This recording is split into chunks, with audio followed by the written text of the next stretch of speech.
The November 16th, 2022 meeting of the Area Board of Zoning and Appeals to order.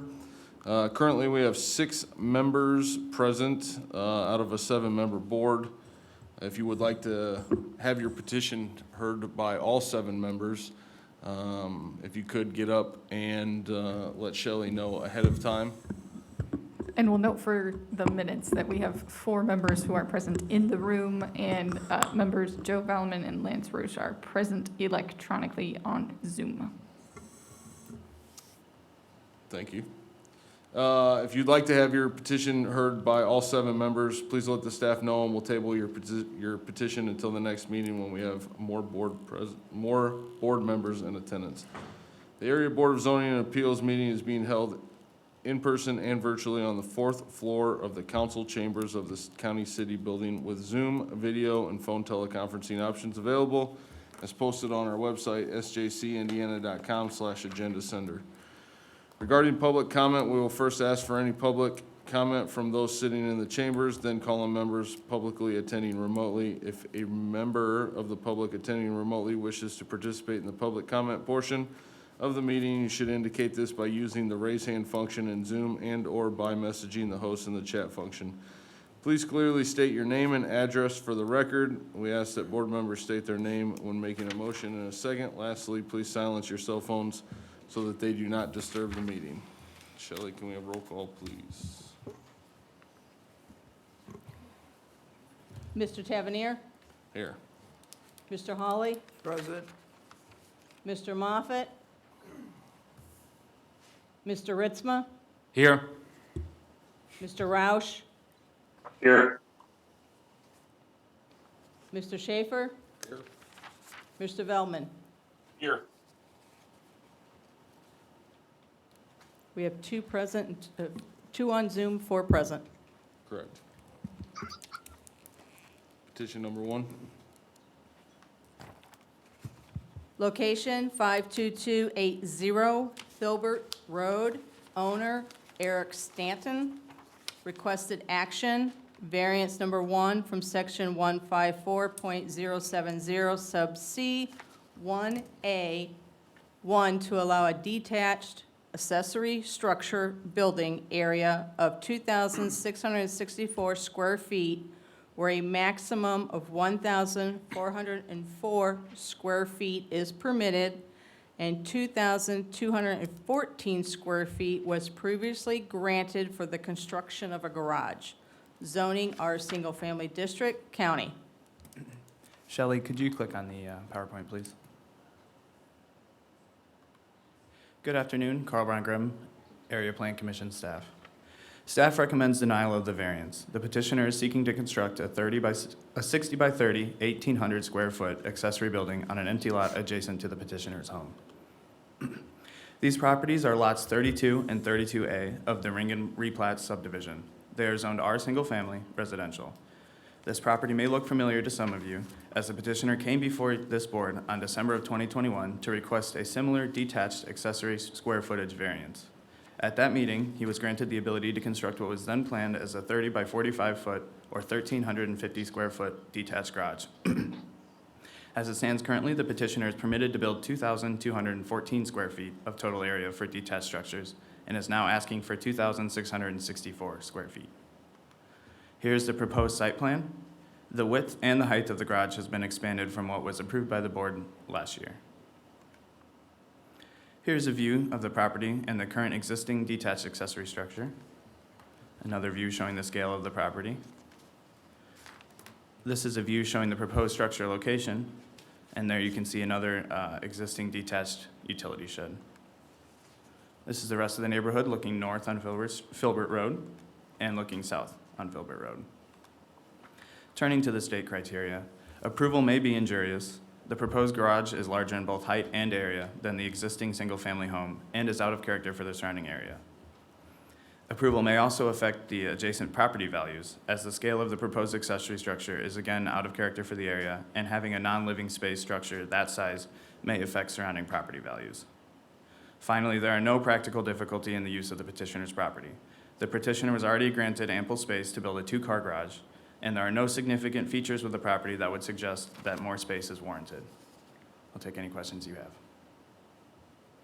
Where did we previously approve that, last year, where that site could locate, or what we approved last year in December, where did we say that, or where was that presented on the location on the site? That It was in the Same- same place, Okay. yeah.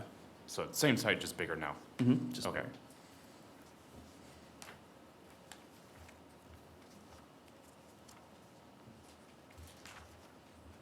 Any questions? No? Okay. Name and address, please, 10 minutes. Yes, good afternoon.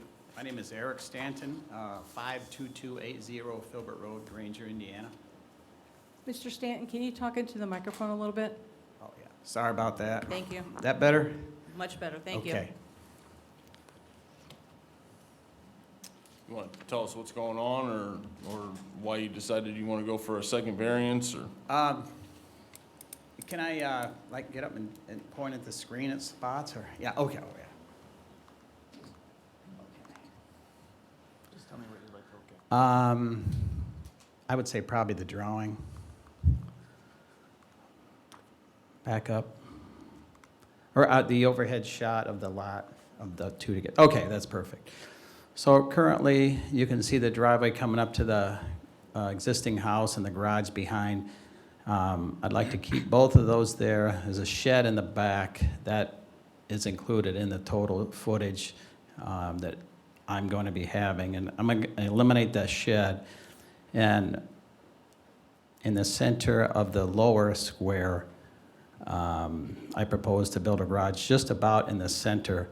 But when we laid the stakes out for the size that I already have the variance for, it looked a little bit out of place simply because it's narrower than most of the houses in the neighborhood. I walked up and down just Filbert, and they're all around the same length, a little bit shorter, a little bit longer, but this was shorter than my house, so it just looked a little out of place. And then when we laid the stakes out for the foundation for the garage, it was obvious that at that time, it wasn't quite wide enough for what I'd like to do in there. So I proposed to just make it a little bit longer, 15 feet longer, and that's it. Not making it wider or taller. The height and the width are the same as what I asked for before. On the other side of this neighborhood, I think there's at least one property that, actually the builder that built a lot of the houses on that Filbert Road, he had a house just a little bit east, and they built like a place where he kept birds back there at the back part of his property, and it looked good back there, and I kind of thought I would rather have this garage a little bit farther back than I'd proposed before. I know the placement probably isn't a big deal, but it looked good in that yard with that birdhouse in the back. It's a pretty big structure. But anyway, I just would like to make it a little bit longer, that's all. Is there a driveway that's going to be going to this? There is not, and I haven't really exactly thought out exactly how I'm going to do the driveway. When I do the driveway, I definitely want to do one, but I probably won't do that until probably the following summer. But it's just going to come, there's a light spot on that road there, that's a speed bump. So the garage is going to be centered in the square, so the driveway will come just a little bit below that light spot and just go straight up to the doors. It'll be narrow out by the road, then widen up by where the double doors are. Sir, you mentioned that you wanted to do this for some sort of work, or what is it that you need this building for? Oh, so I'm going to retire right after the first of the year, and I have a couple of old muscle cars that I would like to work on, and that car in front of the house, excuse me, that car in front of the house is my significant other's, and there's a car in the garage, but we'd like to be able to put the old muscle cars I have in the garage, and the cars we drive in the garage, just so everything's inside, we don't have to scrape anymore. That's the main reason. I won't, once I'm retired, I'm not going to do any more work for anybody but myself, you know. I don't plan on working for money out of there. So you restore these cars? Yes, sir. Now, will you have heat in the garage? Heat and electricity, and that would be it. I don't want water out there. That's too much of a hassle. So you have these cars now? You own them? Yes, sir. In fact, Where are they at? there are 2 in that garage. There are 3 in the Elkhart at a storage place. And I think there's 1 at the fairgrounds. Okay, so you have the cars already. Yes, sir. Thank you. So this driveway is gonna come in off of the street and come up and what, flare out from a 12-foot drive out to a 45-foot spread? Yes, sir. Probably 18 feet from the garage? Yes, sir. And I'm not planning on having like wings so you could pull a car off and point to the north or the south. Just pull up and then pull up like in front of the doors, you know. I And how really don't many want to other- have anything outside anymore just because it's hard on everything sitting outside. And the whole idea is to get everything inside, you know. How many other garages are like this in your neighborhood? Actually, south is pointing down. And to the north, and 3 houses north on the west side, which is to the left, a gentleman that actually rents a couple houses in that neighborhood, he did almost the exact same thing. In fact, that's where I got most of my ideas from him, you know. His was towards the back of his lot, and he has a single lot, so his garage swings around, or his driveway swings around his house and then goes to the back. But it's very nice and very handy for him, and that's kind of what I pattern all this off of, you know. Oh, and then on my side of the road, 1, 2, the 3rd house to the north or up has a garage behind that swings around, and then so does the 4th house, the 3rd and the 4th house to the north. In fact, the guy behind me, you can see his garage in that picture that's unattached in the back.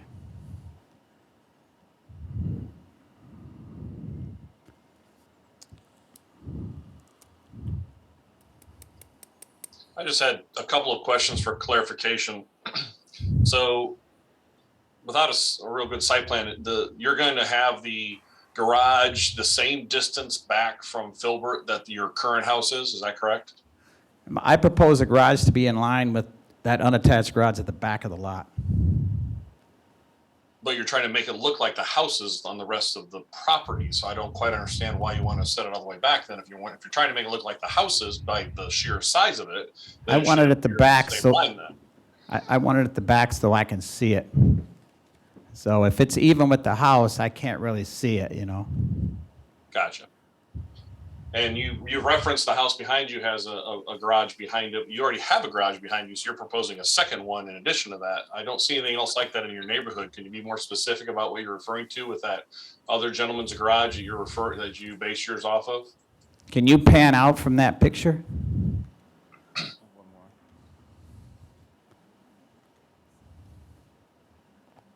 A little bit more.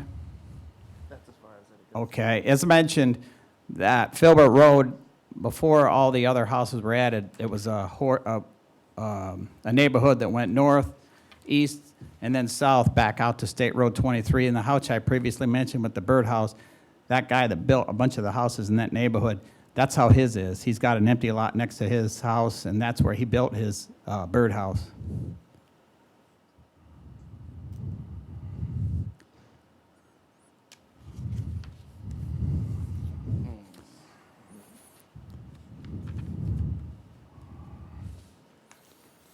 I have a question. Yes, sir. Do you get separate property tax bills for those 2 parcels? Yes, sir. Thought maybe. Yeah, that was kind of my question. Why can I not build there? Because there's no structure on that property. And for whatever reason, the restrictions are kind of tied to the house that's on, you know, the upper lot. But they're 2 separate lots when I pay the taxes. Well, thank you for bringing that up, because I was going to ask staff the same thing. Isn't this proposing accessory structure without a primary structure, even though it's considered the same? I mean, are we looking for a different variance here? Abby Wiles, Area Plan Commission Director. They are two parcels that are contiguous in the same block under the same ownership and are treated as one zoning lot. Okay, The fact that he can build a structure on a separate lot than the primary structure, he's getting the benefit of it being a zoning lot. And if he wanted to treat them differently, it would require an accessory without a primary. so if there are two separate lots and later someone down the line inherits that home and decides to sell that south property off, would they then have to have a different variance to be, or would it be legal non-conforming? Yes, Yet, it could not be sold off separately. okay, so they would have to go together. Gotcha. So could he consider the two accessory unit, that he has on the primary site, basically make this the new primary and just get rid of those two, so there's just one accessory structure that would suffice for all that he's trying to put on his property? Does that make sense? Are you proposing that he demolish the existing garage and build one accessory structure? Yeah, I mean, because he's got one garage and a utility shed, so why not just, if you want a bigger structure and you already got a good-sized garage as it is, why not just make this the one structure and put it, where the current garage is kind of at right now, but make that your primary accessory? Well, but the variance that he already has doesn't go away if this variance gets approved or denied. So I know. He can still do whatever he wants to do with that initial variance. Even if he didn't pull a building permit? But I don't recall it saying. Eric, did you ever pull your building permit when you got the variance granted last time? I did. Okay, great. So yeah, the variance from last time exists. Yeah. Exists, but I don't recall it ever being told that it's gonna be on two separate parcels. Well, that's why I asked, like, where did we approve the location previously? I had the petition previously, and it was always shown on that south parcel. Yeah. You're still building this regardless, right? You're building your 30 by 45 regardless? I have to have something, I know that.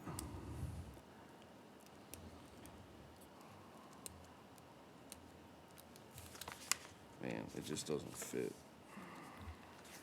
So I will let Brandy correct me if I'm wrong, but Donnie, to your point, the variance was granted for accessory area, 2,214. That petition, that approval, if I recall, didn't have any conditions that required it be 1, 2, or 3 structures. So theoretically, he could demolish the shed and add the area to an existing, or to the newly proposed structure, demolish the shed or the garage and combine that. The variance that you all granted was for the total area previously. You understand what I'm, But not a distance from the property line. That's a building department thing. It's got nothing to do with us. No, with this one, but the building across. If I may clarify, he's proposing right now an 1,800 square foot Right. garage, and he was granted 2,214 square get feet that, at the yeah. last one. Yep. So if theoretically he was to demolish both of the garages, he could still build this garage as proposed without any extra variances. Plus. Plus, yeah, with about 400 square feet left over. That's why I asked what I asked. Right, that's an option. I really do not want to demolish the garage that's there. I do want to get rid of the shed, but not the garage. That's a lot of work, and it's a good structure. All right, you guys got any more questions? No? No? Joe, Lance? My screen's not working, so I can't see you. No, no. Okay. Okay, thanks, sir. Thank you. Thank you. All right, we'll now open this up to the public. Is there anybody wishing to speak in favor of this petition? Please step forward. See none. Any on Zoom?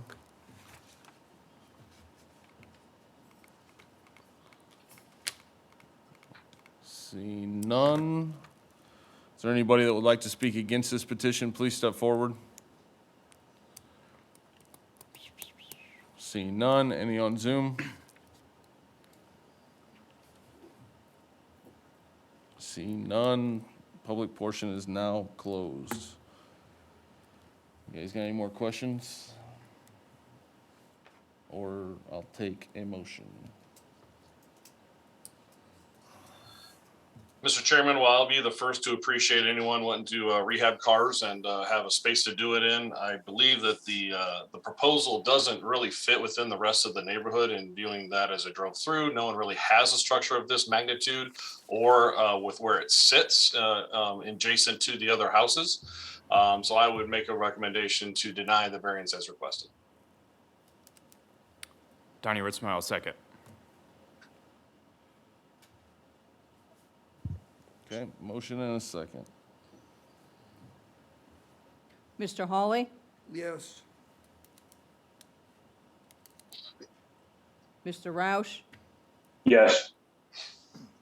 Mr. Schaefer? Yes. Mr. Ritzma? Yes. Mr. Velman? Yes. Mr. Tavernier? Yes, based on the testimony presented here today, the Area Board of Zoning Appeals, after careful consideration, denies your variance and will issue written finding of the facts. Thanks, sir.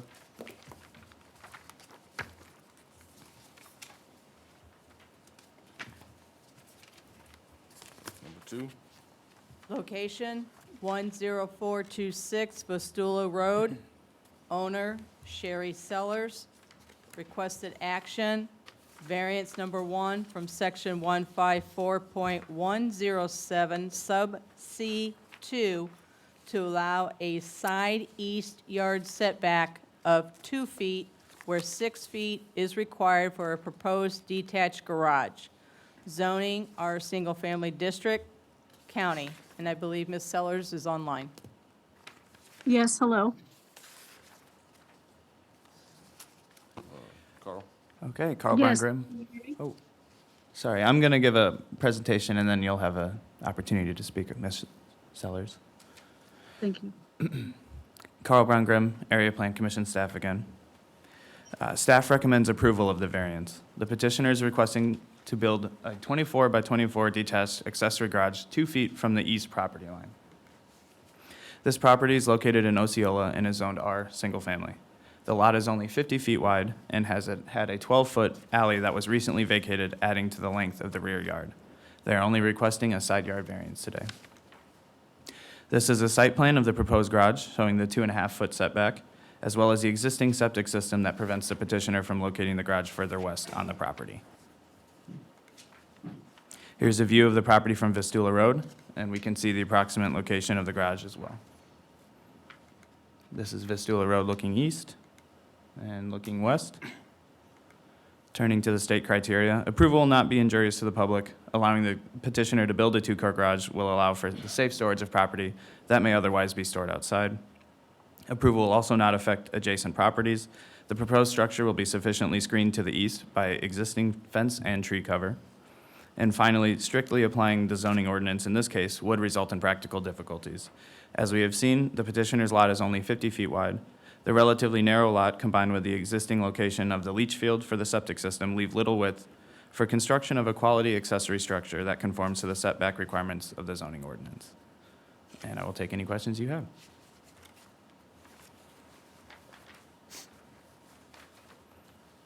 So that alley that was vacated, is that one of those where it adds 7 feet one way, 7 feet the other, or is it? Excuse me, board members, if I can ask you that are present, can you make sure you speak in the mic? Thank you. Sorry.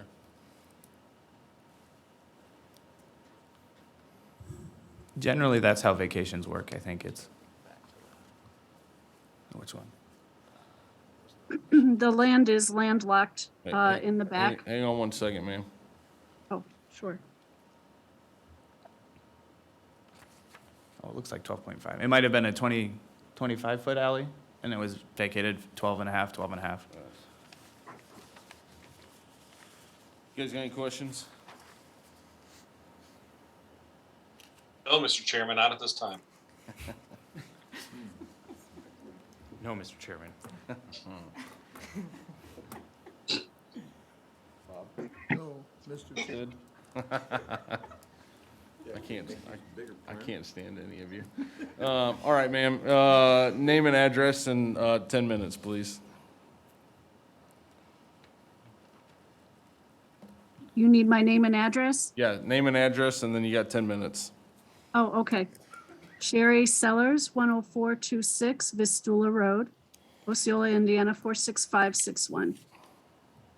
Okay, so there has been an existing garage that's 2-story, roughly the size of what we would consider a stall and a half. With the size of our cars today, I'm hoping to improve it to a full two-car garage. And that would require moving to the east, building to the east.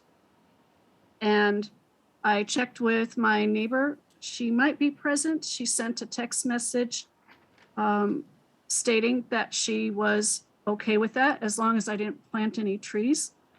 To be 2 or 2.5 feet from the setback line. I can't go in the other direction because of the leach field, and also it's a little difficult to maneuver a car in that direction, but even if I could, there's the leach field there. And I improved that septic system a few years ago when I bought the house. And there was nowhere else to go with that either. So the sizing of the leach field is what I had available. And as I get closer to retirement and looking at my needs there at the house, I'd really like to have a 2-car full-size garage with plenty of storage, some room for some artwork, to do some work there. And that's about it. I've done what I could to improve this property. When I bought it, it was in pretty deplorable condition. And cleaned up that location, a lot of trees and garbage in the yard and so on. So this is the last step I'm hoping to achieve with the property, and it keeps in line with the neighborhood. A lot of the neighbors have 2-car and 3-car garages. It's an older established neighborhood. I believe I'm 4th or 5th generation there. And I guess that's all I have to say on that. Okay, thank you. Thank you. You guys got any questions? Yeah, is the garage already started? You gotta talk into the microphone and ask. Is the garage already started in the back? It looks like possibly some structures going on there. The garage had extreme roof damage. When I purchased it, it was not very salvageable. So we kept what we could. The concrete pad got extended, and one of my workers got a little ahead of themselves, my cousin, and put up 2 more walls thinking he was helping me. But we weren't ready for that.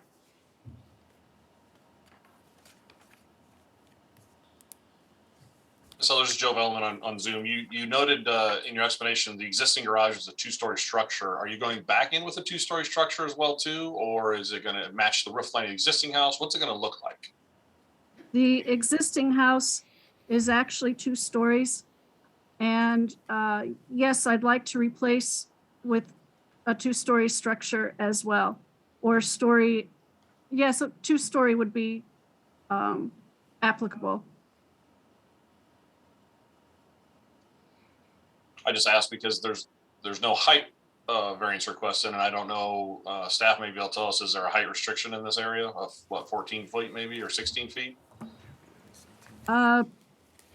The previous existing structure was a full two-story. The gentleman that lived there, older guy, knew my grandfather. He had the place as a wood shop. It's a shame that I couldn't salvage it. It was really beautiful, but anyway, the previous existing was two-story. Maximum for less than 1 acre is 19 feet. So just so you're aware of that, it's 19 feet is the max height that you can have on that peak, so. 19 feet. I'll let my architect know.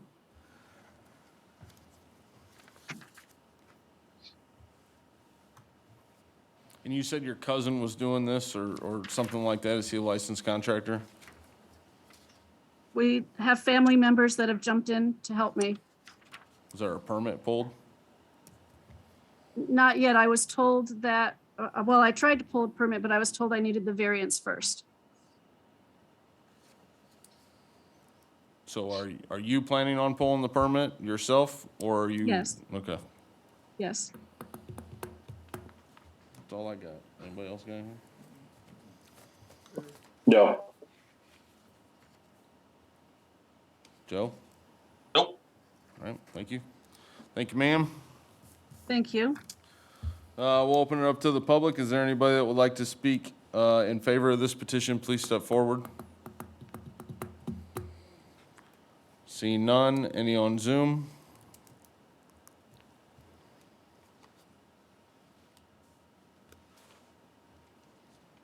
No.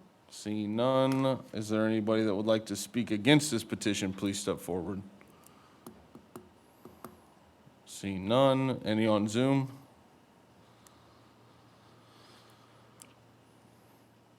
No.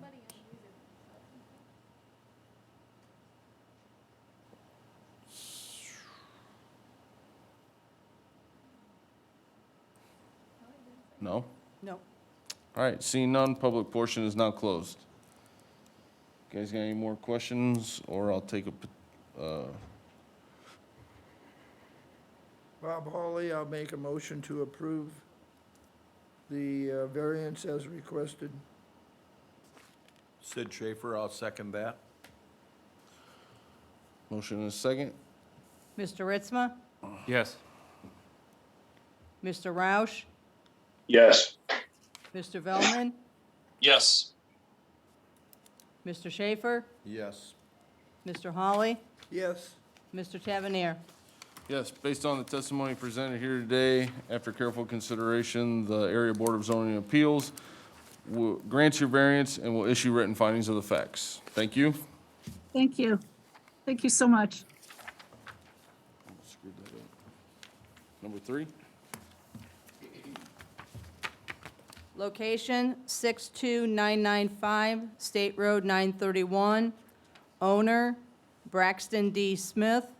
Requested action, variance number 1 from section 154.070, sub C2A1A, to allow a 6-foot privacy fence on the front yard of a corner lot within 3 foot is permitted. Zoning C, Commercial District, County. Carl Brown Grimm, Area Plan Staff again. Staff recommends denial of the variance. The petitioner is seeking to legalize an existing fence built on a corner lot. This is a privacy fence that was built 6 feet tall. The property is zoned C Commercial and is the new site for the future Beer Belly's barbecue restaurant that will have alcoholic drinks provided. The fence is being requested to provide privacy for the outdoor seating and bar area. Here is a proposed site plan oriented to the north, showing where the proposed seating and fenced-in area is in relation to the building. This is that site plan oriented how it was submitted, including all setbacks. This is a view of the existing fence from Madison Road. Another view of the fence, but further east on Madison. And this is the fence looking at from SR 931. Here's looking west on Madison. A chain link fence can be seen here, but there are no privacy fences used prominently. Looking north on SR 931 and looking south, again, privacy fences are not a prominent feature of the area. Turning toward the state criteria, approval will not be injurious to the public. The fence is located west of the primary building and does not block any lines of sight when pulling onto or off of State Road 931.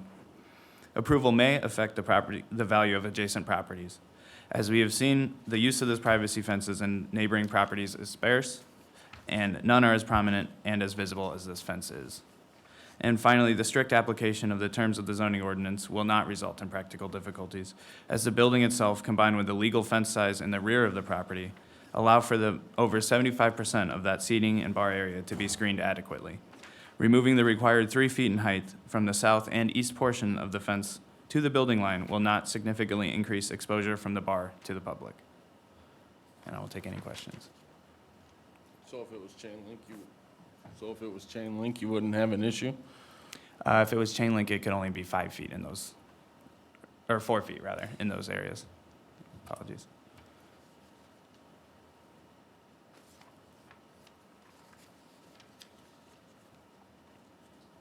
Carl, quick question. Can you go back to the site plan that you said was originally submitted, please? Which orientation? That one's fine, perfect right there that I can see. So if that fence line was moved back to in line with the building, would it be acceptable? Is there any setback that would be acceptable for a 6-foot fence? Yeah, if it was in line with the building, it would be legal. Okay. Privacy fences in the rear and side yard are allowed to be 8 feet, And that would be considered. or 6 feet, so- I apologize. Okay, understood. Carl, could you please go to the next slide where it shows the actual fence? Yeah, where's the east portion you're talking about? On the north side of the building? I believe sort of like attached to the, this portion of the fence right here. Okay, If this was brought in line with the building, it would be legal. so the south, what we're looking at is the south portion of the fence. If you took that all the way over to the back of the main building, or just this garage that's been erected? It would be the main building.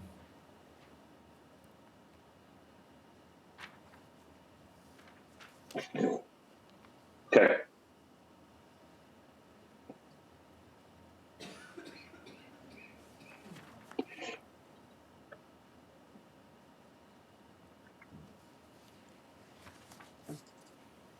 Thank you. So that building is behind.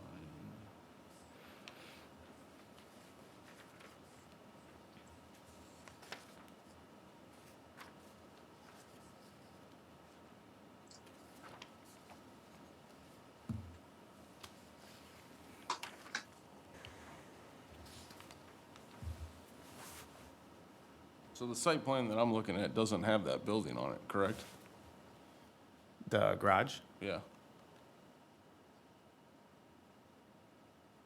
it doesn't appear to. Okay, that's what I've been looking, yeah.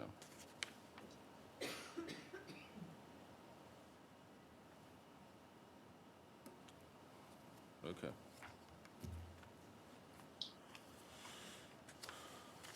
So, all right, I'm good. Anybody else got any questions? No. No? All right. Nope. Is the petitioner present?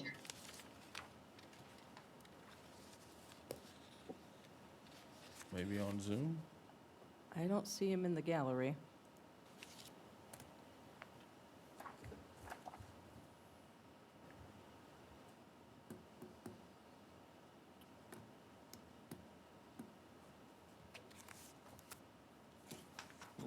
The person that has the iPhone and the phone number that ends in 7423, are you for petition number 3? If so, please turn your camera on.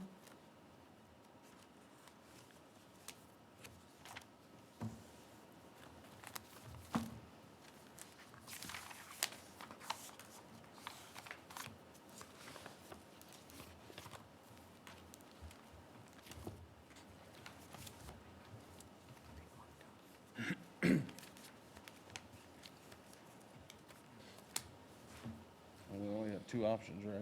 We can either table it or vote on it, right? You can table it or you can dismiss it. Or dismiss it, okay. Mr. Chairman, Lance Roush, I move that we table this petition until next month. Okay. I need a second since they're on Zoom, right? Well, you need a second either way, but it'll Yeah. have to be a roll call vote Yeah. because they're on Zoom. Donnie Ritzman, I'll second. All right, motion and a second. Tabled to December. Mr. Hawley, Yes, this would be for tabling the petition number 3. right. Correct. Mr. Schaefer, Yes. Mr. Velman, Yes. Mr. Ritzma, Yes. Mr. Roush, Yes. Mr. Tavernier. Yes, so petition number 3 is tabled to December meeting. Okay. Number 4?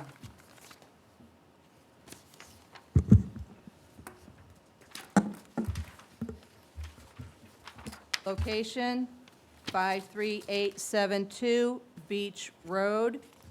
Owner, Daniel D. Schmittendorf. Requested action. Variances, number 1, from section 154.092 sub A, to allow a lot area of 4.3 acres, where a minimum of 20 acres is required for lot 1 of a proposed two-lot subdivision. And variance number 2 from section 154.092 sub A, to allow a lot area of 4.75 acres, where a minimum of 20 acres is required for Lot 2 of a proposed two-lot subdivision, zoning A agricultural district, county. This is Sean Klein, Area Plan Commission staff. Shelley, if you could click on the PowerPoint for me. Perfect. Staff recommends denial of the variances. Currently, the parcel is 10 acres with an existing house. It is zoned A agricultural. It's legal, non-conforming with that residential use on the 10 acres. The petitioner would like to subdivide off an additional lot to build a new single-family dwelling. This would allow for a residential use in the agricultural district beyond what is currently permitted by right, and as such, staff recommends denial.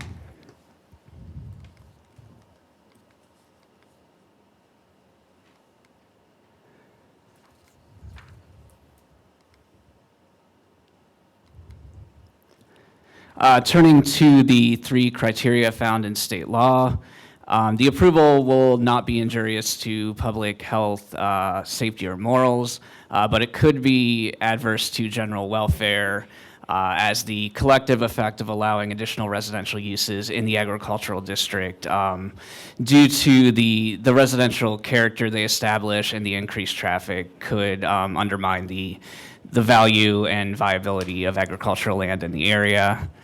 We find that the use and value of the area adjacent to the property would be affected in a substantially adverse manner. Granted, this half-mile stretch north of Douglas along Beach, the uses could better be characterized as rural residential rather than agricultural.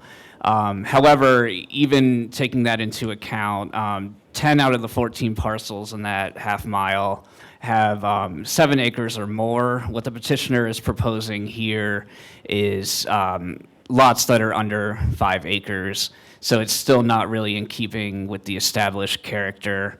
Of those 4 that are smaller than 7 acres, 3 of them were established prior to the 20-acre rule between 1940 and 1966. The 4th one actually has an unbuildable L-shaped 7 acres adjacent to it under common ownership. So effectively, that functions more like a 10-acre parcel with a residential structure. Turning to the third criteria, we feel that the petitioner has not established any practical difficulty to depend on in supporting the variances and the subdivision. The property can continue to be used as it is. It's legal non-conforming, residentially used 10-acre parcel. It still retains value. It could be attractive to someone that wants to keep livestock or hobby farm. And the property was purchased in 2019 or acquired by the petitioner, which was at a point well after the 20-acre rule came into effect. So it's not like there was any reasonable reliance at that time that they would be able to subdivide further and get an additional buildable lot out of the property. And I would be happy to answer any questions. Thanks.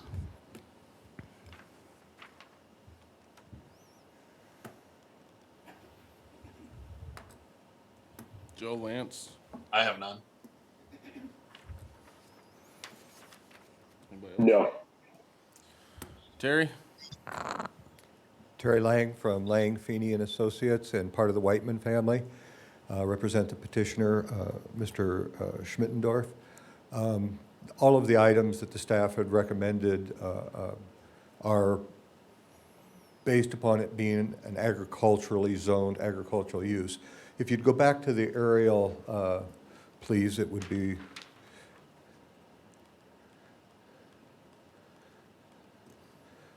next one back. Next one.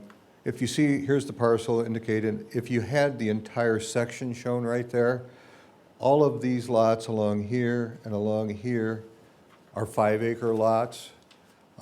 This part of Pleasant Valley right here is zoned residential. If you were over a little bit further here, you'd have Pleasant Valley North. There are 94 residential home lots there that are 1/3 to half-acre in size. The new subdivision immediately to the south of that is, they are 3/4 acre in size. That's been before the Planning Commission. They are, I believe, about 80 homes in that site right there. All of those homes are less than a half-mile away from this site. As they indicated, these are 10-acre parcels that predate the zoning ordinance portion of it. Across the street, you can see some 10-acre parcels, some smaller parcels there also. You can see this parcel has not been farmed, it's not being farmed, and at this point, with it being subdivided all the way around in that section as residential homes, the petitioner asked to prepare the petition for submission for, we're asking for 2 lots. The 2 lots being approximately 5 acres in size, which would be identical to those located immediately to the south of it.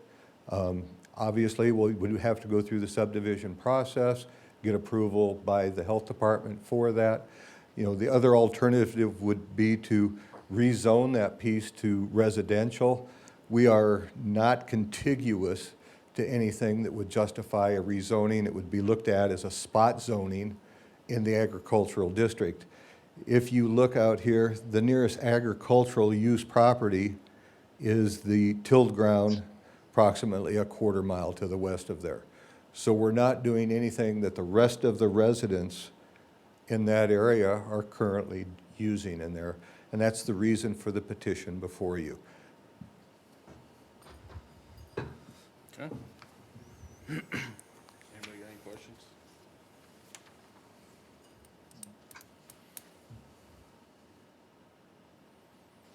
No? All right, thanks, sir.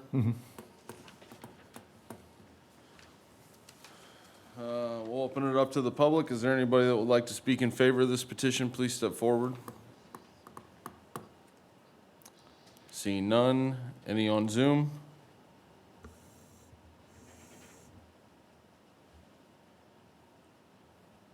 Seeing none. Is there anybody that would like to speak against this petition? Please step forward.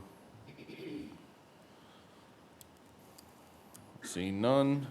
Any on Zoom?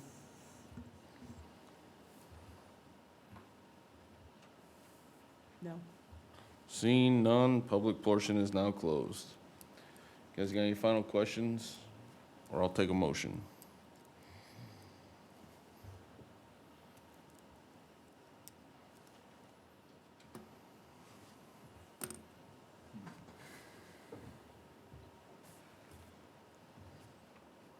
I see that. Is all the other property around the house, or the property we're looking at, all zoned agricultural also? Yes. That's what I thought.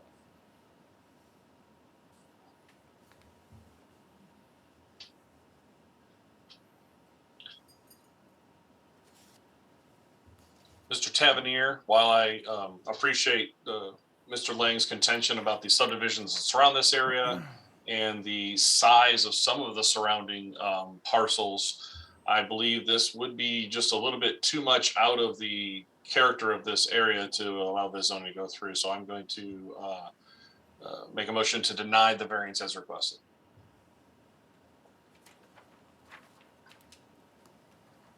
Joe Velleman via Zoom. Sorry.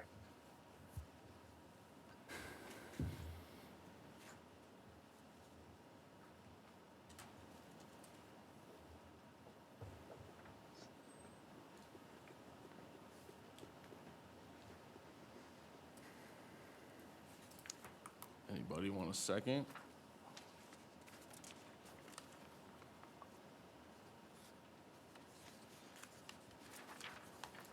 Can I ask a question, or not at this time? Ask away. I guess it's for Abby and staff. So what is the future viability of this turning into farmland? Do we kind of have that idea going through this comp plan? This particular parcel Yeah. actually Or this being. area, because it, in the description here for, under the state criteria number 2 for staff's report is that it threatens the future viability of farmland in the area. So I know we're going through the comprehensive plan. Is there any discussions that would indicate that this would likely become, or be being proposed as like the future development for this area would stay as agriculture versus approving this to allow residential? Abby can correct me if I'm wrong, but I was going to let Sean answer. I think from what we've been seeing so far, and this is kind of still premature to talk about, I think, but I don't see this specific area going residential. Unfortunately, Donnie, I wish we were at a place where we could tell you yes or no. We are working through the comprehensive plan on priority growth areas. We are looking at factors like floodplains, wetlands, hydrology and soils, availability of sewers, farmland, integrity of farmland, and overlaying all these factors in GIS to determine where priority growth areas should be located. We are not far enough along for me to tell you with confidence that this is or isn't in one of those areas. I was going to ask Terry that question. What do you think of that soil condition out there? The soil conditions for the homes that have been built, in fact, some of those immediately to the north of it, have been mound septic systems suitable for, satisfactory installation by the health department. And with all of the homes located around it on parcels that range from 5 to 10 acres in size, that'll never be farmed. There's no farmer that's going to pull a tractor in on a 10-acre piece. This, with a house on part of it, you could only probably till 4 acres at best.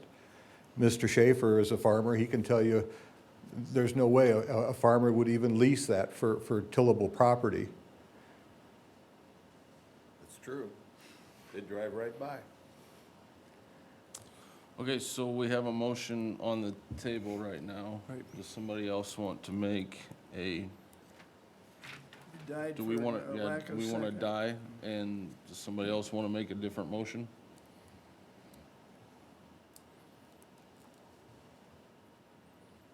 Donnie Ritzma, I would make a motion to approve the variances, given that I don't believe approval would be injurious to the public health, safety, and morals of the community.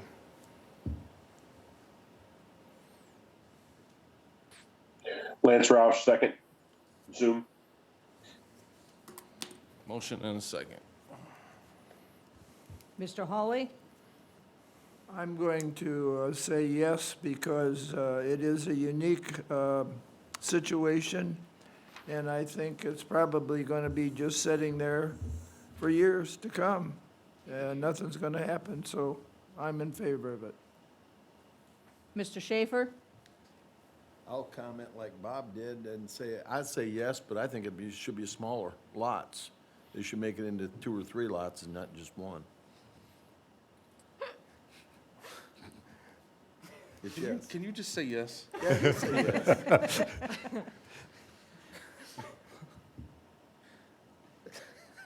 Mr. Velman? No.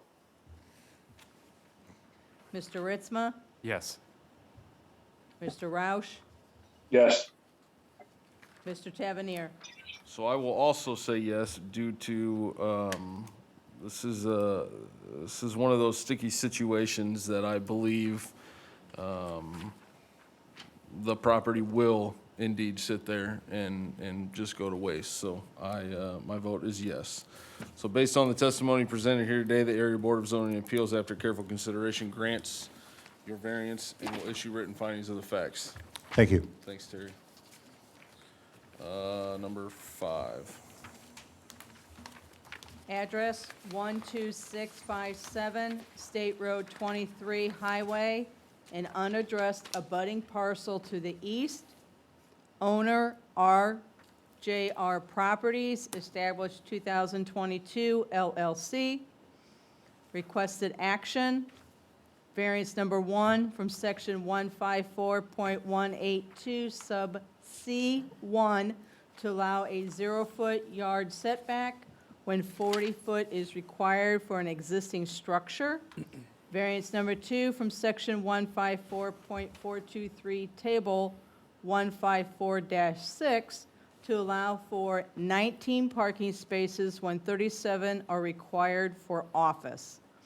Zoning C Commercial District, County. Carl Brown Grimm, Area Plan Commission staff again. Staff recommends approval of the requested variance. The petitioner is seeking to legalize an existing office building that currently has a 0-foot setback due to the expansion of State Road 23. They are also seeking parking variances in order to allow for the remodel of, in addition to, existing office uses on the site. This property is zoned C Commercial and is currently being used mostly as office space. As I just mentioned, the building in the front currently has a setback of 0 feet due to the expansion of the road.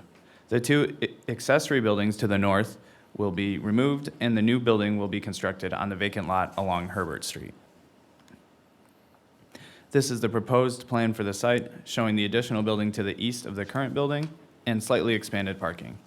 Due to the lot size and drainage requirements, the proposed parking is not enough to satisfy the ordinance requirements for proposed square footage of office use. Here is a view of the existing building to remain and have the front setback legalized at the southwest of the property. A view of the existing building to remain at the north of the property. And the proposed building site of the new building on the adjacent vacant lot. This is that lot looking at it from Herbert Street. And there's west on State Road 23 where you can see the 0-foot setback. And looking east on State Road 23. Looking at the state criteria, approval will not be injurious to the public. The requested 0-foot setback is for a structure that has historically existed on the property, and the expansion of the road has not come with any safety issues to the property or users of the road. The parking variance is also not likely to be injurious, as the proposed use is general commercial without a specified use. Therefore, the use of the new proposed building may be less intensive than the historically office use of the site, and thus require less parking. Approval of the requested variances will also not adversely affect adjacent property values. The surrounding area along State Road 23 is characterized by heavy commercial and office uses. The existing non-conforming building is in character with the area and will continue to not affect surrounding property values. Similarly, the variance reducing the required amount of parking will also not have any impact on surrounding property values, as any effect from reduced parking minimums will be limited to the subject property. And finally, the strict application of the terms of the zoning ordinance would result in practical difficulties. The expansion of State Road 23, along with the 3 proposed drainage basins on the site, have significantly limited the buildable area for development. Taken together, these 2 factors impose practical difficulty on both meeting building setbacks and parking requirements for accommodating the current office use of the property. And I will take any questions. Okay, so I got a couple questions. Actually, I got a lot of questions. parking spaces that are current, I counted 18 when I was out there before. Is that how many that are there currently? I believe so. This was Kylie's case, so I haven't been out there myself. And then also, DJ, before you continue on, I just want to say, this petition was originally filed with 3 variances. It included a parking setback as well, to have the parking closer than 15 feet. We asked Mr. Lane to work with us in meeting the requirement, meet the parking setback and lose a space or two, so that way there wasn't a 3rd variance because we wanted it to meet the setback. Okay, understand. But looking at the building that's going up there, you have 18 parking spots right now, right? From what I can count and what I counted when I was out there. You're essentially doubling the size of the building that is going on that lot, and you're adding 1 spot. So my understanding is that this is going to be used for office spaces. You know, there's an insurance building there now that he meets clients at. What other offices are there gonna be at? What's gonna be used for it? Adding 1 parking spot to me after we're doubling the square footage of the building that's going on there seems, I can answer that further when I get to my part. all right, well, you guys got any more questions? No? That was my concern too. All right, Terry. Terry Lang from Lang Feeney, the Whiteman office. Address is 715 South Michigan Street here in South Bend to represent the petitioner here. If you'd go back to the site plan, please, it'd be very helpful. As they had indicated, the setback that they had asked for deleted parking spaces up by the front up here on our plans so that we wouldn't have that variance. The insurance office that's currently located in here are going to be moving to the portion here. There are anticipated, right now there are only 2 tenants committed to moving into the new portion of it. Each of those offices has 1 administrative person and 1 business person. So we're anticipating with that additional space, most of your small businesses in the Granger area, we're not looking at putting in a restaurant or a facility that has high volume of people. The insurance office has 2 personnel working there. The other one is a health market, which would be dealing with insurance also with regards to health insurance. They are anticipating 2 full-time employees, and that's it also. So with the 18 spaces, and we're figuring that this new building addition will probably have 4 new offices there. There's been no commitment, depending upon the next person comes in, how many square foot that they would desire. It could be anywhere from, an 800 square foot area to maybe they want the entire rest of it. Depends on what that need is at this point, and the rest of that space is on speculation. So the need for 35 parking spaces, it's not going to be necessary. Once you have the drainage for the existing area, the buildings, we've added stormwater here in the back as well as stormwater here. This will be connected to the Granger sewer system there, so we don't have to worry about having a septic well will be required for that. They're currently evaluating the existing well that's on site. I think that they're saying that the well is adequate, but the tank will need to be increased in size. So that portion of it will be modified as necessary. But there are going to be light office uses that the zoning ordinance requires for that district right there. And that's the reason for this. We've been working with the staff to accommodate what's necessary parking-wise, and we don't foresee a lack of parking spaces when you've only got 2 people in 2 of the offices currently committed. So there's four spaces right here. When you saw the picture that was taken, those were the 4 cars for the 2 businesses that are located in the existing house. So you will have ample parking for the additional space.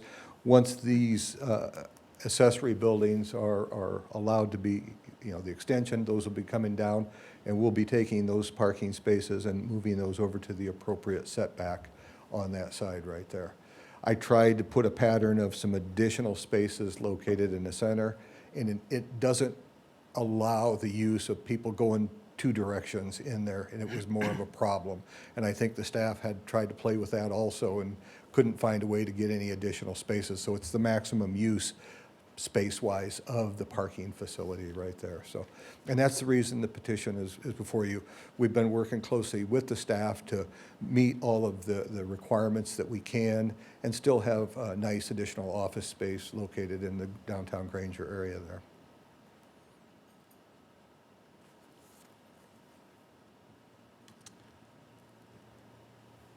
Go ahead.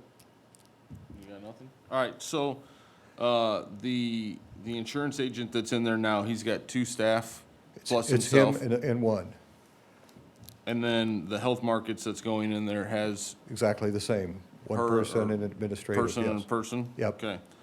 And there's gonna be 4 additional doors to this? I don't know yet. It's all going to be determined by when the next potential tenant would come in saying, hey, we would like 2,000 square foot, or maybe they would take the entire rest of the building, depending upon, So their this is staffing. essentially gonna be a build-to-rent thing, That is right? exactly correct. So And you could as- actually add 8 more tenants to it potentially if you wanted to, Potentially, right? yeah, but I don't foresee it. But that's potential, That is correct? potential. It may just be 2 tenants.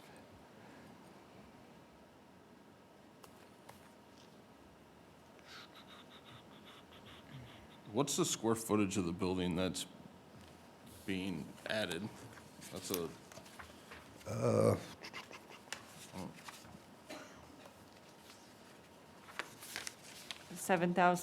7,362 square feet approximately. Yeah.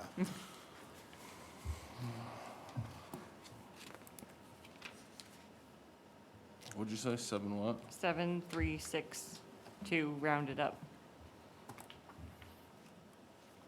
7,361.93. To be exact.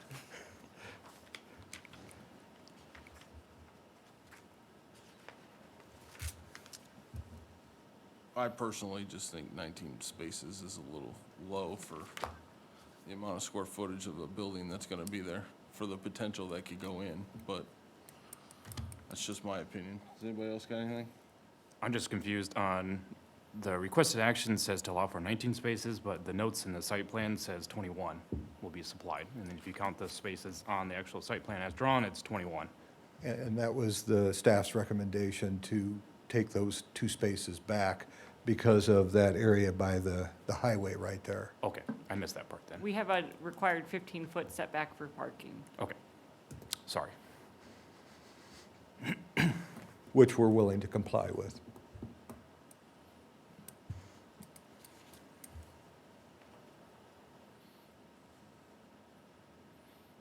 Joe, Lance, you got anything? Negative. Not at this time. You got anything? No? All right, thanks, Terry. All right, we'll open it up to the public. Is there anybody that would like to speak in favor of this petition? Please step forward. Seeing none, any on Zoom?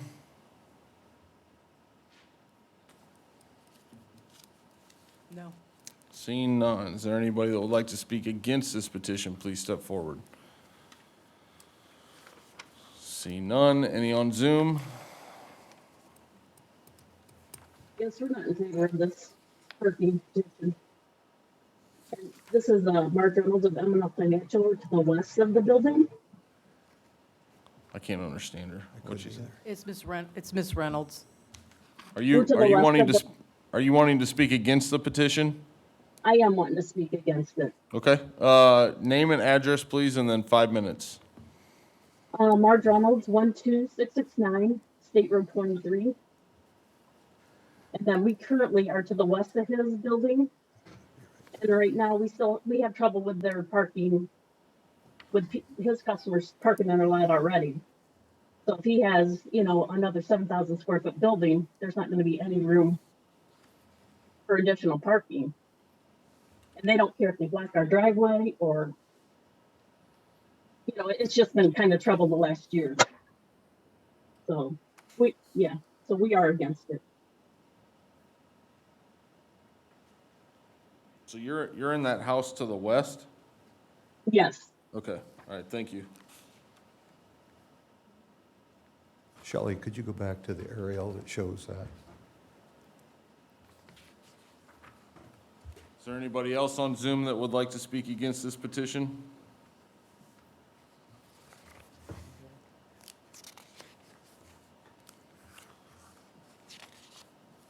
Seeing none, public portion is now closed.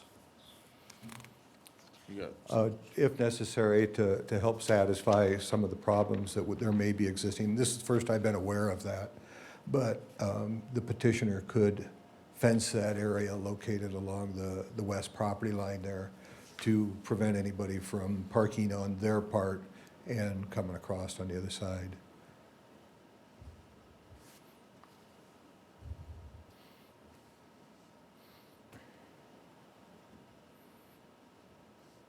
Their parcel is very similar to the insurance office located in the front right there. They're operating a business out of one of the small houses that was in the original downtown Granger area right there.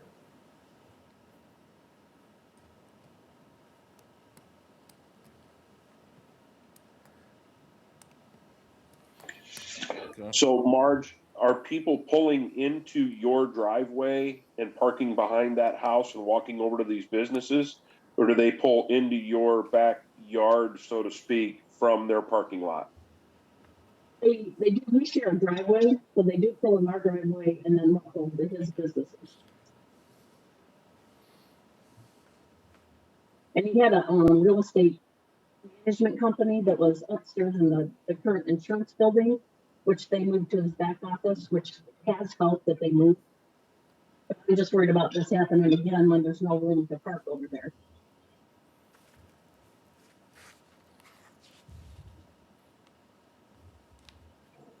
did you catch that, Lance? Yeah, but I'm not sure I understand. How do you share a driveway? Line goes right down the middle of the entrance of our driveway and his building. So it's not a very wide driveway. And then, his clients would come into our driveway and park and then walk over to the buildings. Mm-hmm. And then a lot of times they would block the driveway. The driveway's not very wide. So then we'd have to go out and ask them to move their vehicles and move the trucks. And, it was just kind of hard on the parking side. I think the fencing along that westerly property line would prevent people from parking over there and then walking across to the other side. Mm.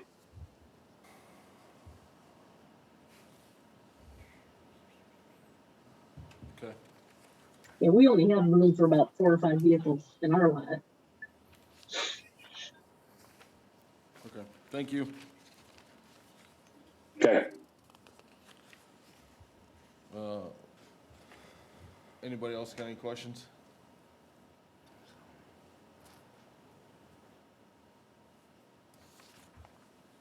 Nope. I guess one question I have is, Joe Bellman, with the proximity in this part of Granger to this location and the railroad tracks and everything else being developed, has there been a traffic study on what impact additional parking or more ingress egresses to businesses will impact the traffic in that area?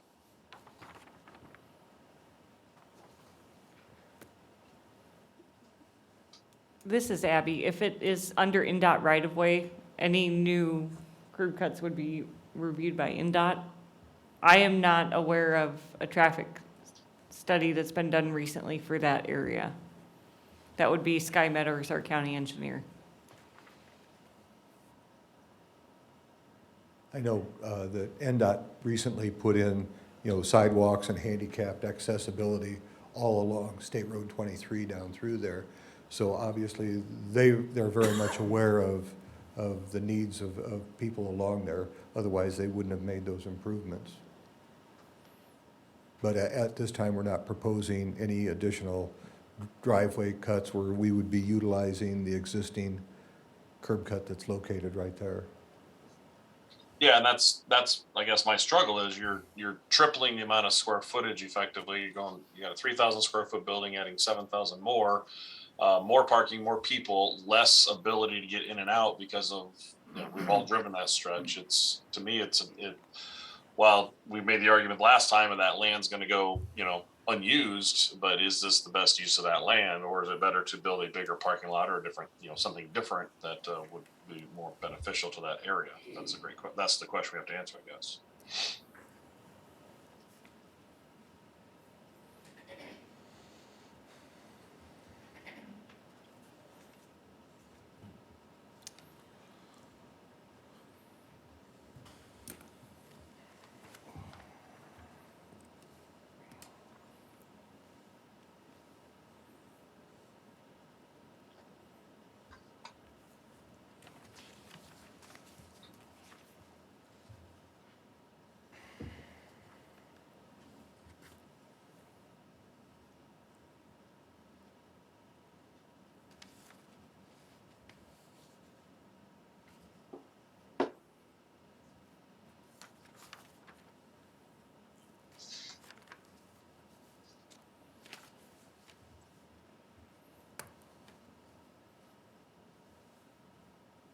Well, and the way this parking's set up, if you've got 1, 2, 3, 4, 5, 6. You've got people that try to build in this 40 by 40 area, or you've got people that are trying to go into this existing area, and you have them put where, you got people that aren't even gonna be able to park in front of their own area. You get that at any shopping center or. Yeah, I know, The but the corner unit is usually added on space-wise to the adjacent part of the unit here or added on to the attached unit in that location right there.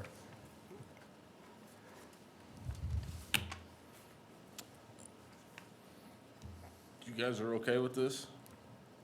You recommend approval? We supported the variance for parking under the thought process that perhaps our ordinance is a little Aggressive. heavy, yes, on minimum parking. We opposed the variance for the parking in the front yard setback. In our minds, we felt that it wasn't in line with what's immediately around it. Carl, could you go to one of the aerials? Yeah, okay. You've So got you the can, other stuff located right here is the medical offices and the old Kreider office is there also. So you're having a decrease with the Kreider office moving down the street. So, and if you've ever been to Kreider's, I used to take my dog there all the time before she passed away, but that parking lot had 50 to 75 cars in the Kreider parking lot area located in the front and on the side right there. So your increase of traffic, part of it is moved down the road to the new location, down State Road 23. And like I say, we're not adding as many car spaces as your medical facility has even. however, the other side of the coin is if the board feels that the variance isn't warranted, if the variance were denied, they would have to redesign the site, and less square footage gets you less required parking. So they would just have to substantially decrease the size of the building to meet the zoning ordinance standards.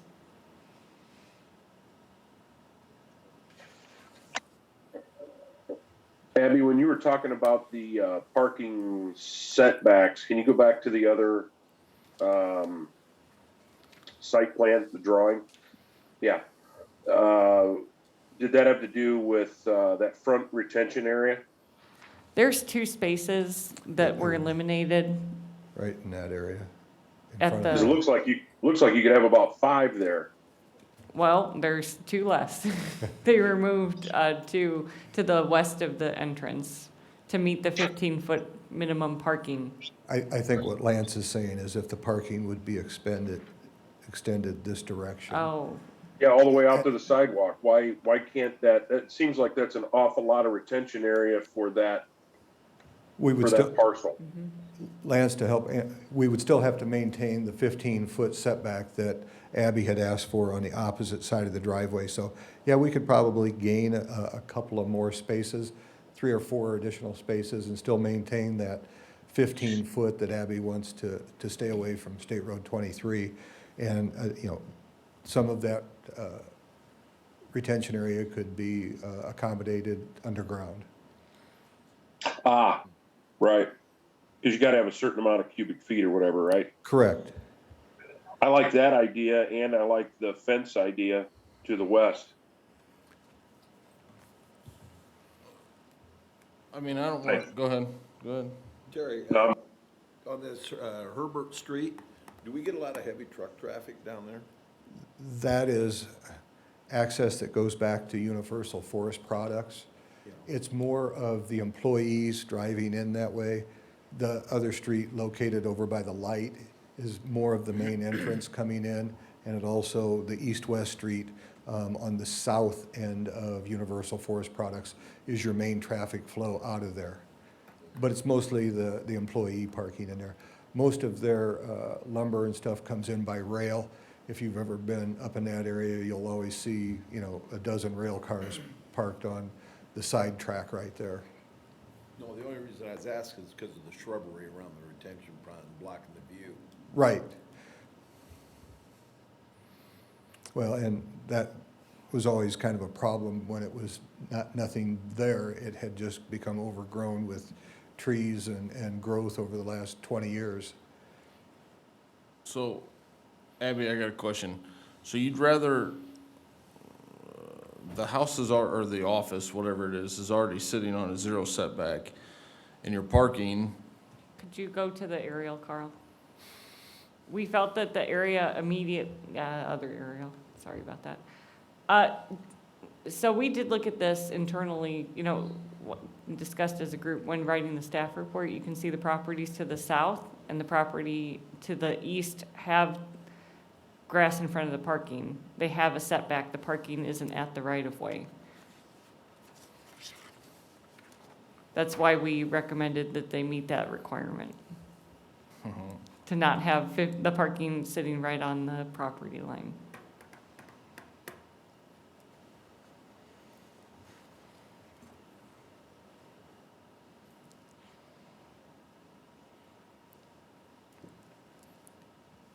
We've talked, excuse me, we've talked about a number of things. If we deny this today, when can they come back with a 6 months. redraw?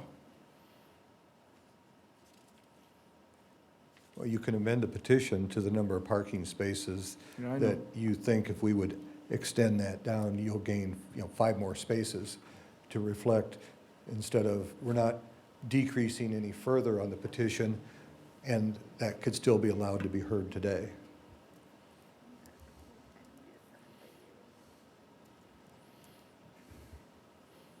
Should be 6 months, I thought. So they could come back with the same petition in 6 months. If they significantly change the site plan and are asking for significantly different things, like they come back and they say, we'll do, 25 parking spaces or something, I don't think there would technically be a waiting period for that. Thank you.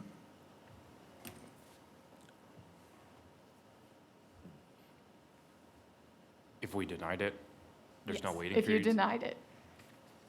If we denied it and they completely changed it, I can amend the petition to add the additional 4 or 5 spaces. It's less of an impact and wouldn't require public hearing notice. It can be done here today. what if, That is accurate. If he wants to add spaces, it would be getting closer to conformance, and he could amend his petition here. And also, For that. obviously add the fence that the neighbor next door is concerned with.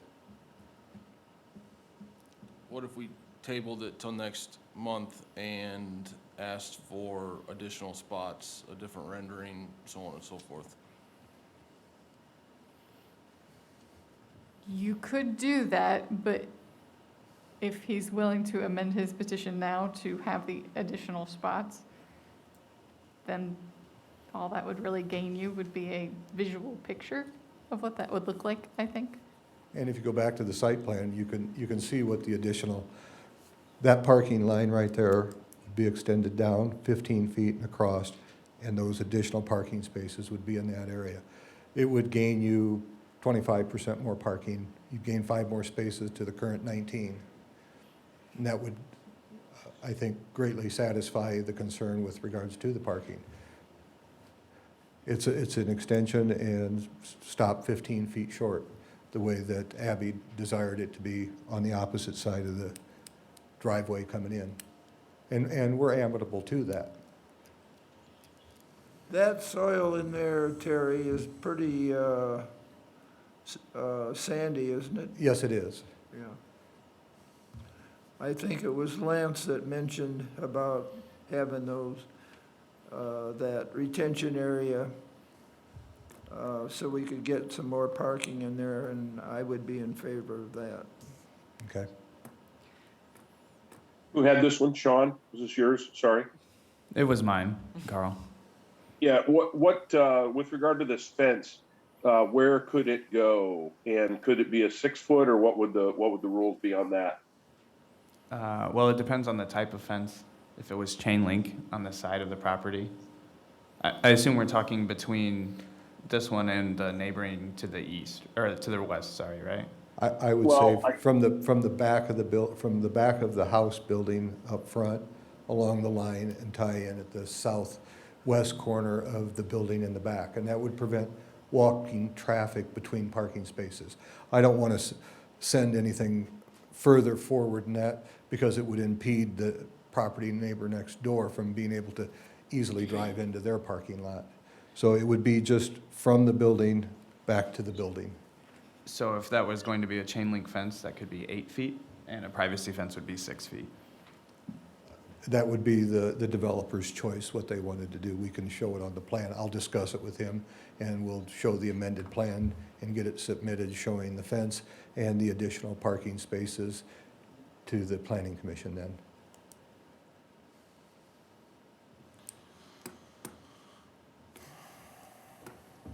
Did we close the public hearing? Yeah, it's been closed to the Okay. public. He's on the rebuttal right now. Just want to make sure.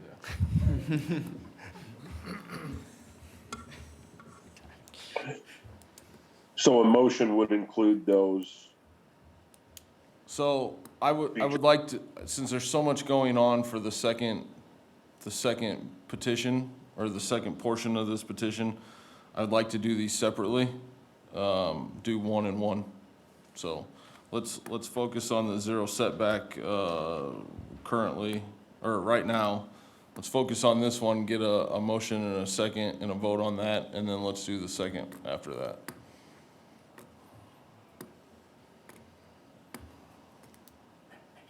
And we're gonna have to be very specific in the second petition on what we're wanting. Please do. Well, I will, Bob Hawley, I'll make a motion that we approve section 154.182 to allow a 0 front yard setback when 40 feet is required. Govellman, I'll second that. Mr. Ritzma, Yes. Mr. Roush, Yes. Mr. Schaefer, Yes. Mr. Vellman, Yes. Mr. Hawley, Yes. Mr. Tavernier. Yes. All right, so that petition has passed. All right, so number 2.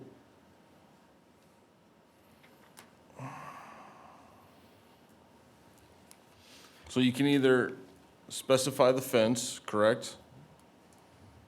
So, I would say you want to make the fence a condition. okay. But you can specify which fence it wants, so they either. Yeah, we if you specify want to privacy specify or- which kind, you could do that as part of your condition. Or you could just make the condition that there be a fence and let them decide which, if you feel like whatever kind would be enough to solve your concern, you could do it that way. We could say to meet code. Yeah, a fence compliant with the zoning ordinance.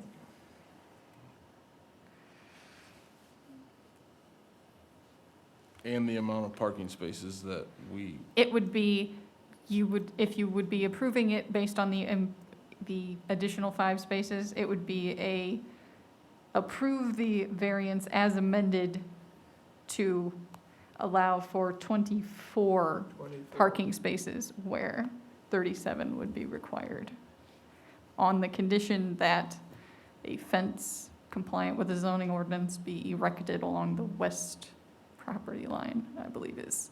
you don't make That's this correct. easy on me, Brandy, at all. Well, if that describes what you're wanting, theoretically, for the record, somebody could make a motion to say, my motion is to do that, but what she said. It's very understandable what she's asking for. So 20. If you want that fence to be a specific height, though, you should specify. Right, if you care, then you should specify. If you don't care, as long as it exists and is compliant with the zoning ordinance, you don't have to. So it That's could why we be wanna 6 table foot it. or it could be 8 foot, depending on what we specify. If you say, the maximums for the yeah, if you say a privacy fence, then the most it could be would be 6 feet. Privacy fence is 6 feet Yeah. and 24 spots. Yes. 20-foot parking.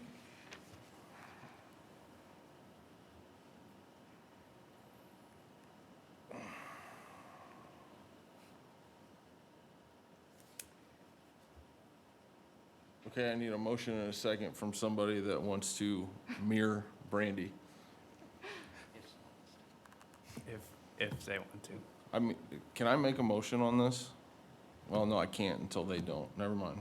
I Yeah, understand. it would be last resort. Don't like this position. Would you like it repeated one more time, What's that? what Brandy said? I think it was make the fence a condition, whether or not it be specified as privacy and height, and then it would be, we'll approve the petition with an additional 5 spots As amended. as amended where 37 is needed.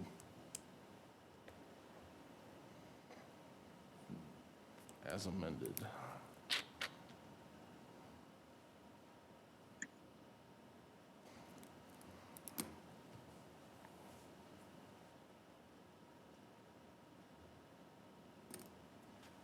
Or you can vote how you want.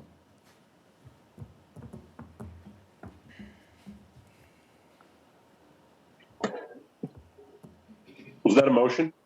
No, no. No, Not he yet. he was describing what I had previously said.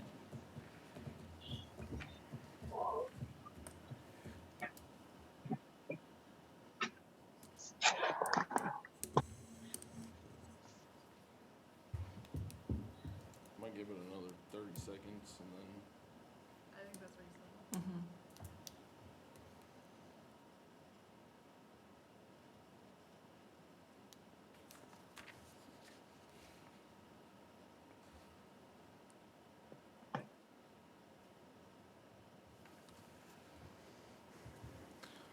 All right, so this is DJ Tavernier. I'm gonna make a motion that we add a fence on the west side of the property line as a condition to the petition. Here's what you're not going to like. I personally think that there should be 25 parking spots, not 24, or not just 24. I feel like 25 is a fair number to the 37 that's needed. So my motion is going to be that we add a fence on the west property line as a 6-foot privacy fence, and we add 6 more spots as amended to the 19, where 37 is needed. Correct? So to restate, your motion would be I'd to approve the variance as amended to allow for 25 parking spaces where 37 is allowed, on the condition that a 6-foot privacy fence is erected on the west property line. what Brandy said. Well, she I said will, it, said it Bob well. Holly, I'll second that.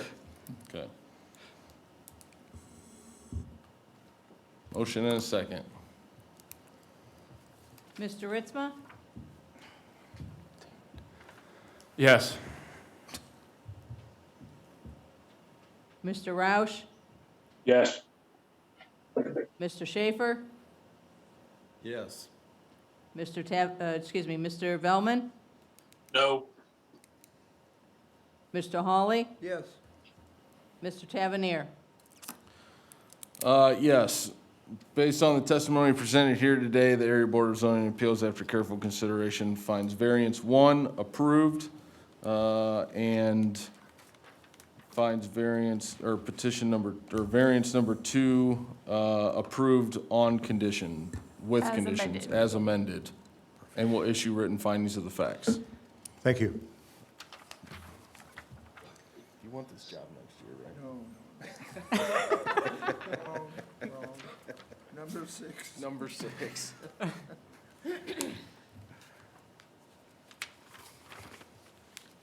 Location, Al? excuse me. Location 10122 Rosalka Court. Owner Juan Manuel Daza Valderrama and Monica Elizabeth Diaz Carabala. Requested action, variance number 1 from section 154.070, sub C, D, 1A, to allow a 6-foot vinyl privacy fence on the front yard of a corner lot when 3 foot is permitted. Zoning R Single Family District, County. This is Sean Klein, Area Plan Commission staff. The petitioner would like to construct a fence 10 feet from the right-of-way on the west side. That is a 6-foot tall vinyl solid fence. Per the ordinance, anything in front of the west facade of the single-family home, a vinyl fence would have to be 3 feet or less in height, a solid vinyl fence, that is, because the west is counted as a front property line. Staff recommends denial of the variance. Here is the home on the site, and that's roughly where the fence would be on that side.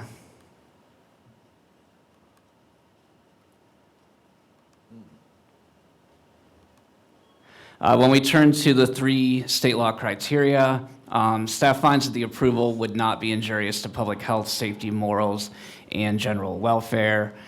Where the fence is positioned, it's well outside the clear sight triangle for the intersection there, so it's not really going to be an issue as far as visibility goes at that intersection. Turning to the second criteria, we do find that approval would affect the use and value of the area adjacent in a substantially adverse manner. A fence of that height, a solid fence, is a threat to neighborhood character when it's in a yard that fronts a street, even though in this case it's kind of treated as a side property, or a side yard rather. This is particularly true when you think of the use and value of the parcels immediately across the street that haven't been developed that'll likely front that same street. So they'll be facing effectively that 6-foot solid fence. So that could definitely affect the use and value of those parcels. And then turning to the third criteria, staff believes that there is not practical difficulty here. The fence could be repositioned. The western portion could be moved over 30 feet to the east so that it connects to the to the southwest corner of the home. And then it would be in compliance, and there would still be a decently usable portion of backyard that would be fenced off in the process. So we do not believe there is practical difficulty in complying with the ordinance. And I'm happy to answer any questions.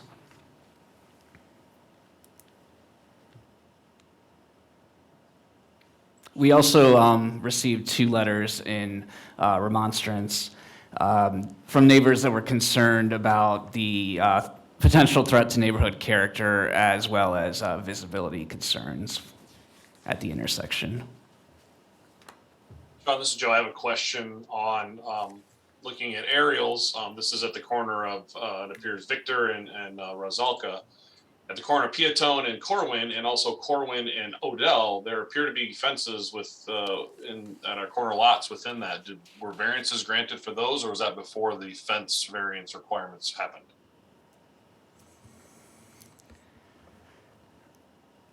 Joe, this is Abby. I don't know that we can, are you saying that you're sure that it exceeds the height? Because it could be 3 feet in height within the front yard setback, provided it's not in an easement or on, Okay, that's. in the right of way. Correct. I'm just asking if we looked at that as well. Yeah, if they are exceeding the height, I'm not aware of any variances granted within this subdivision, at least within the past 2 or 3 years. So. They would be in violation then. They would, that's correct.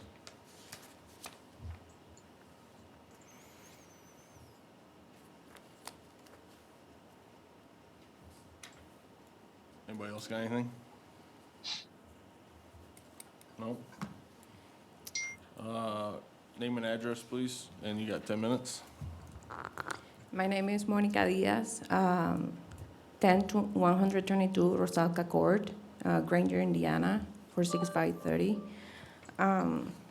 So the idea of the fence taking a little bit of the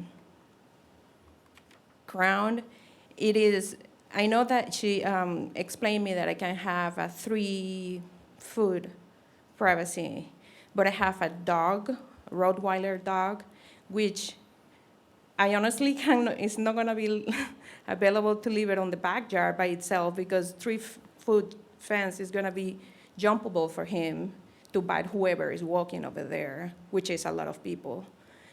That's one for a starter. Second, I have 3 little kids that I need to provide security for them, and I cannot leave 3 little kids playing outside, resting my soul that nothing is going to happen or jump from outside to the 3 feet inside, or then jumping out and having an accident.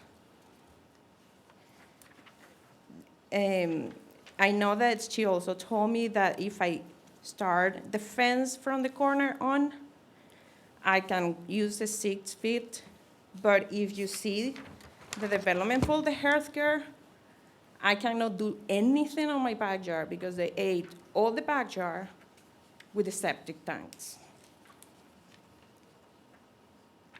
So 3/4 of my backyard, which the person say still leave a lot of backyard to use, I will invite him to go to my backyard and see if after I put the fence line to the wall of the house, it still is gonna be enough to put like a jumping, because it's the only thing that I can put, or maybe then has space to play with bicycles or something inside. It's not gonna be enough.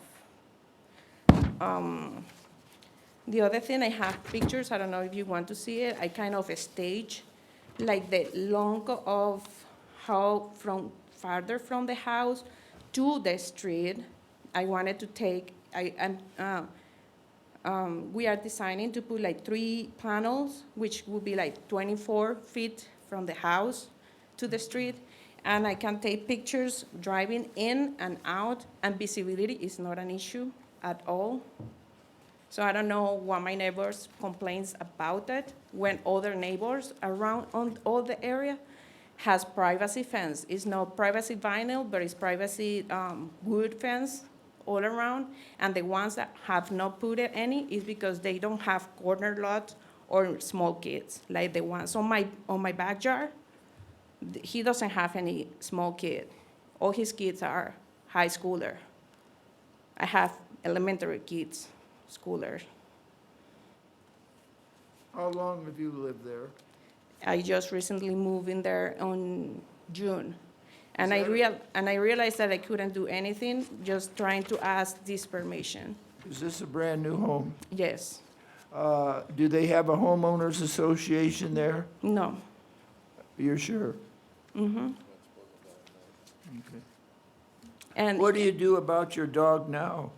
I have to get it out with a collar all the time, and he cannot run freely. I asked for a permit to put not a permit, to mark the utilities to see where I can pull one of these like dog chain stuff.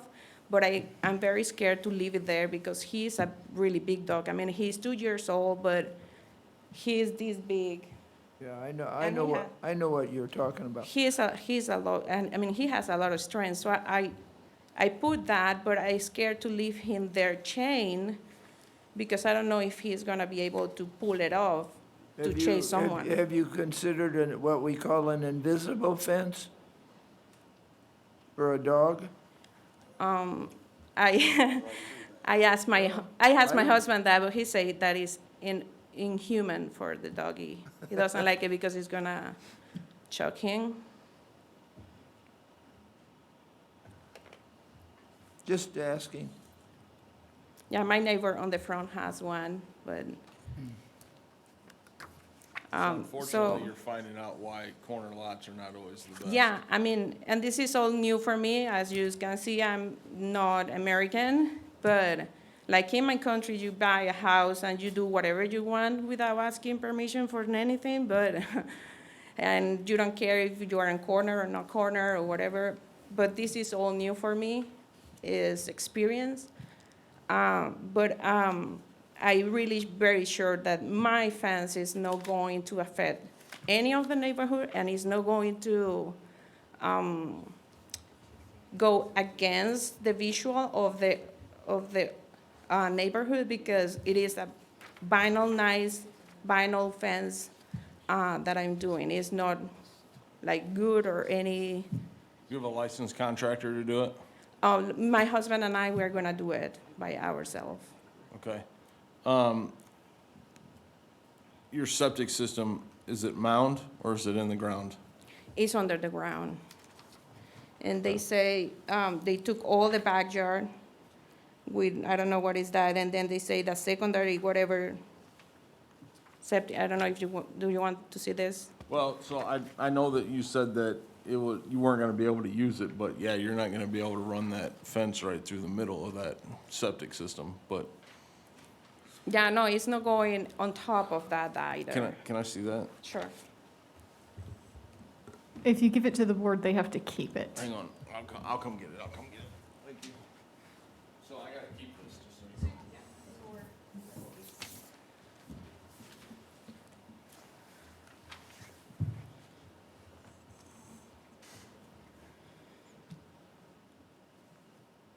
And I don't know if you want the pictures also of the stage fence that I take from my car.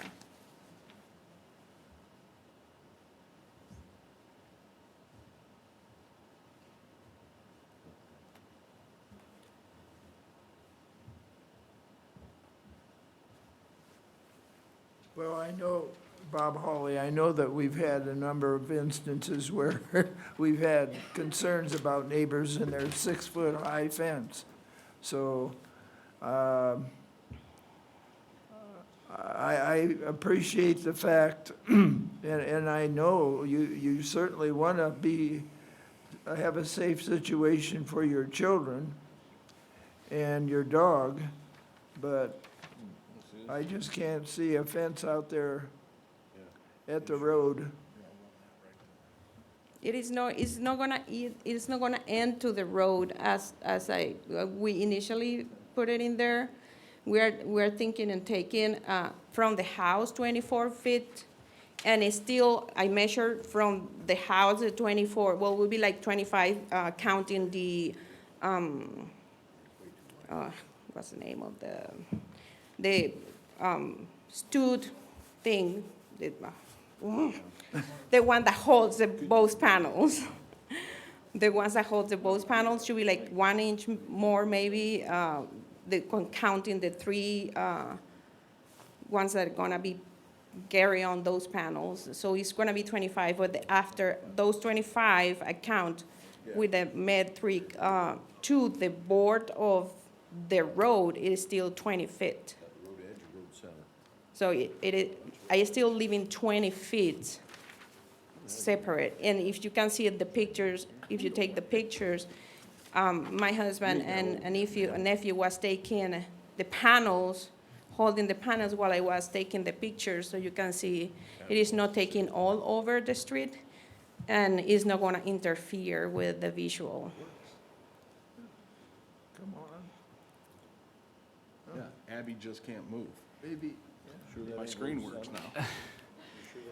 Yeah. DJ, if they were to build the fence back from that corner, would it be over the septic? It'd be over the septic. It would be over the septic? Yep. That's your practical difficulty right there. Sean, weren't you saying that, sorry, Sorry, like if I think if I take from that corner, or I'm gonna be stepping on the septic.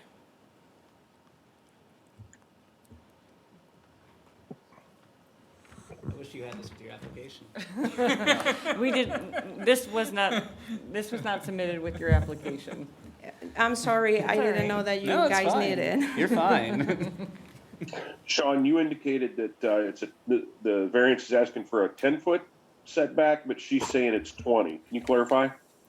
The site plan shows 10 because there's a utility easement there. So I'm, in any case, if the variance were granted, they would be able to put the fence anywhere to the west of that facade of the house. So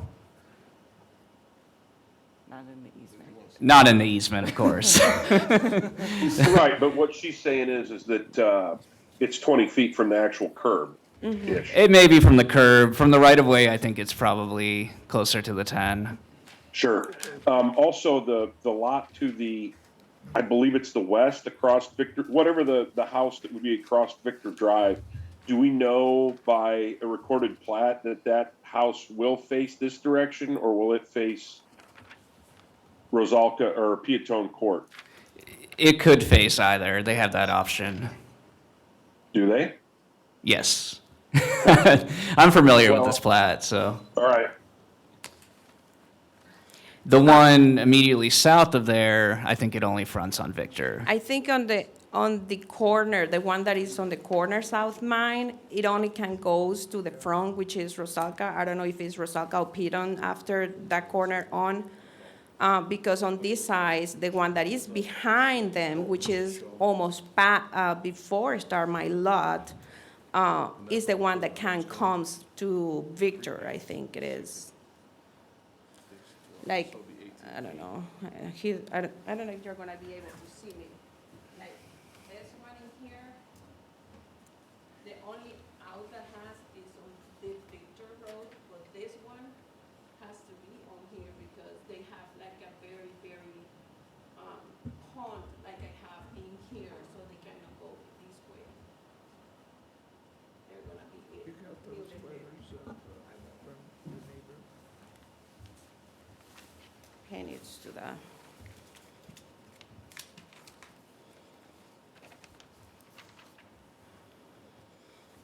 So on these pictures that you gave us, you're showing that you're only coming 3 panels out, which is 18 feet. Yeah, it is 24 feet, and after those 24 feet, I measure from there to the road, and it's still 20 feet. So those are 8 by 6 panels, not 6 It by is- 6 panels. Yeah, it is 8 long, 6 tall. Okay.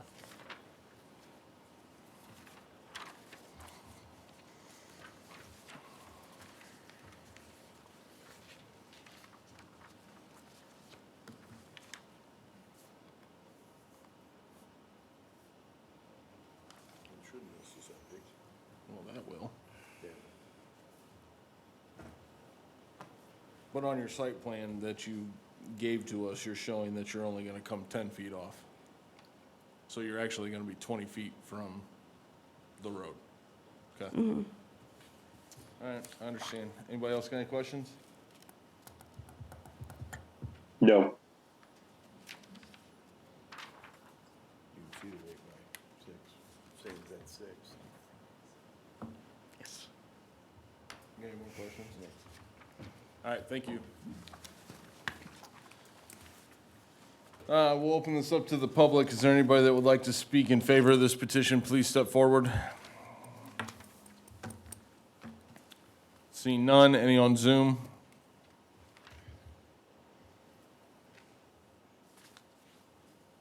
No. All I have is myself, all I have is us. Okay. Seeing none, is there anybody that would like to, now it's away, now it's gone. Anybody that would like to speak against this petition, please step forward. Seeing none, any on Zoom? No. Seeing none, public portion is now closed. Well, yeah, everybody's got the letters.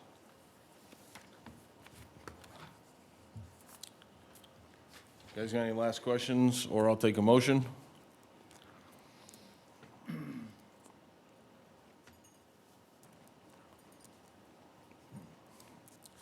guess I could take a picture of this and send this to them, huh?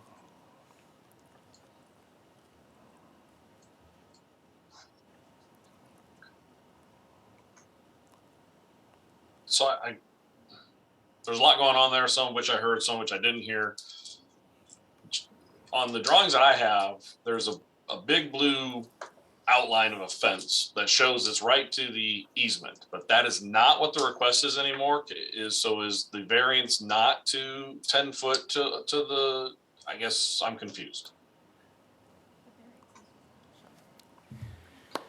I mean, so the variance is actually for the height in front of the house. So if you grant the variance, they could technically build that fence anywhere between the front building line of the house and the right-of-way for Victor Drive. So, Right. So if we put a condition on there that the fence cannot be within 20 feet of the right of way, then that changes that. Is that something that's possible, I guess? it's possible, yes. And it sounds like that's now what is proposed, but the site plan does show it 10, so.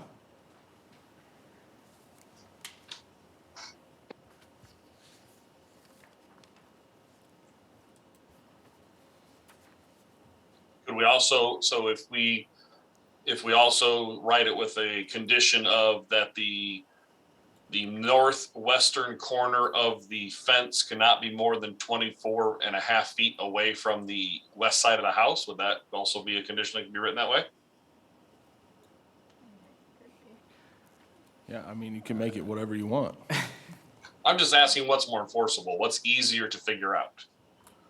I mean, a measurement off of the house would be probably an easier measurement for both the homeowner and anyone that has to go out and enforce it than it would be off the right of way or anything like that, in my opinion anyway, but I'm asking more people with more experience and expertise than me. I mean, it would definitely be easier for the homeowner, I would say. So essentially, you're asking, can't be more than 24 feet off of the house to the west and can't be any more than 24 feet off of the north? Is that what you're saying? Or any closer than 24 feet off of the north? Is that what you're saying? Well, for the north, I wouldn't exceed the northwest corner of the home. Because that would then be the quote unquote front yard, I guess, in my opinion. But the limit is not, it's also not a straight lot line along the road, so they would have to they'd have to curve it back in as well too to maintain that, which is, none of it's easy. Abby made a great point. This is a fairly recent subdivision. The stakes should still be there. It shouldn't be that difficult to measure from the right-of-way. I think it would probably be cleaner under the circumstances to make the condition measured from the right-of-way. Buildings are added on to, when we're gone in decades and the people ahead of us are trying to figure it out, it's going to be easier based on the right-of-way, the property line. If you're asking them to set it back additionally beyond where the easement is, I would recommend 20 feet from the right-of-way. Or the property line. It's same.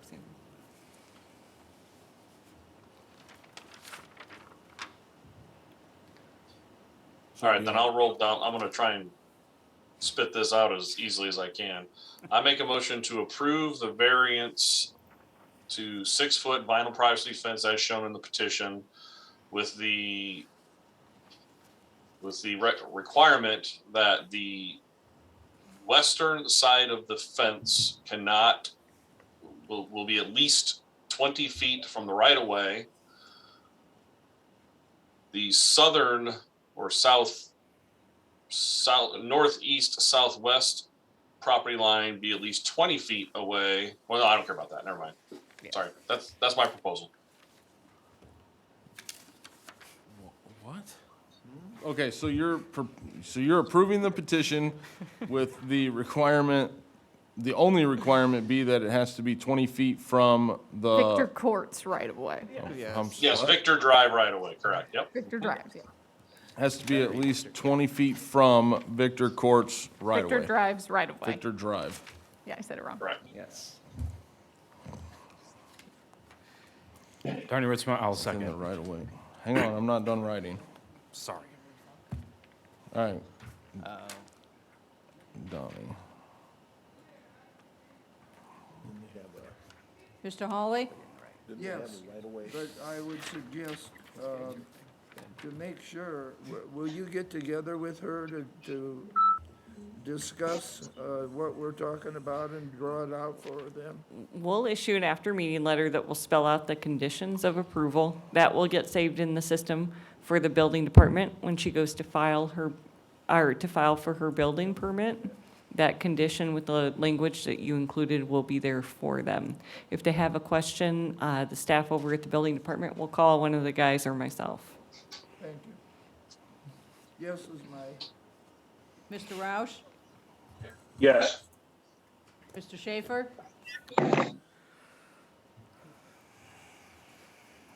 No. Mr. Velman? Yes. Mr. Ritzma? Yes. Mr. Tavernier? Yes. Based on the testimony presented here today, the Area Board of Zoning Appeals, after careful consideration, grants your variance with the requirement that the fence be at least 20 feet off the right-of-way from Victor Drive, and will issue written findings of the facts. Thank you.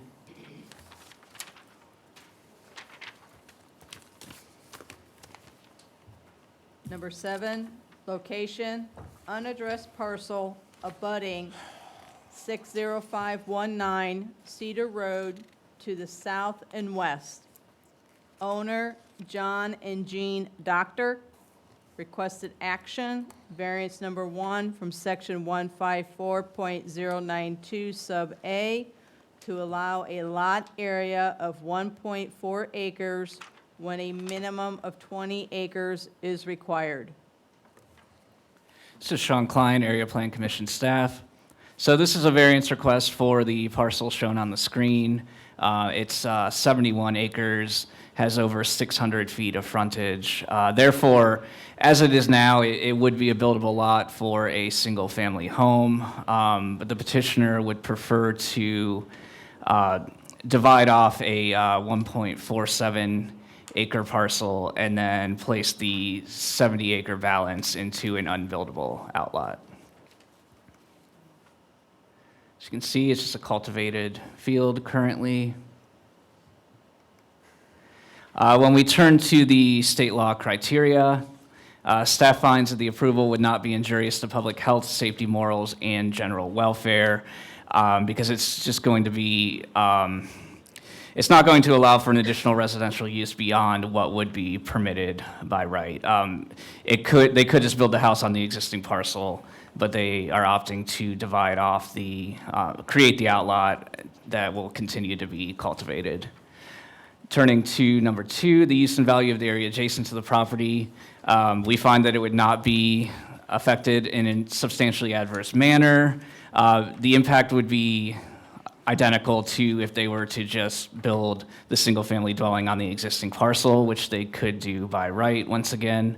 And the strict applications of the terms of this chapter would prevent a subdivision that results in a 70-acre outlot, which would, the continued cultivation would be assured into at least the near future, since there isn't enough frontage to convert that into a buildable lot without requesting a further variance from the Area Board of Zoning Appeals.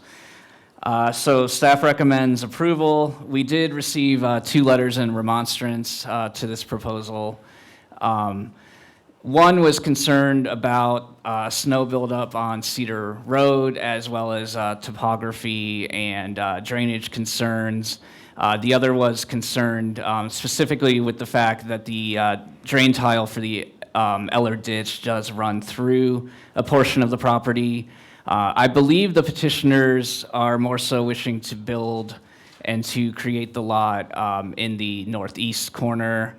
In any case, once this goes through the subdivision, there'll be a 75-foot ditch easement on either side of the ditch tile that they'll have to respect and not build on. So I'm happy to answer any questions. Thanks. County drain, right? Yes. Yeah, they'd have fun with that. Sean, is the ditch shown in, or the tile shown in blue? I believe tiles are always blue, aren't they? Correct. It is shown in blue. Okay, and those elevations would indicate that they're looking to be, assuming top is north, in a 8 or 6 or 8 or 10 foot higher elevation, correct? Correct. Okay, all right. Thank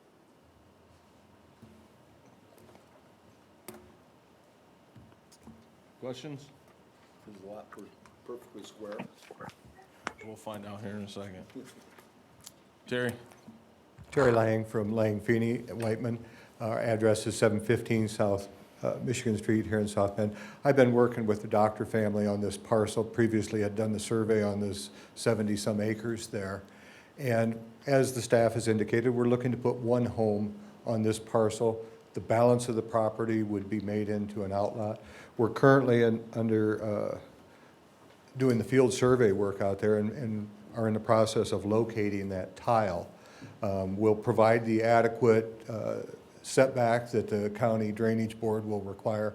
Once that tile has been specifically located, they're going to be going out there and either witching that location for that, or they'll be using ground penetrating radar to identify where that's located.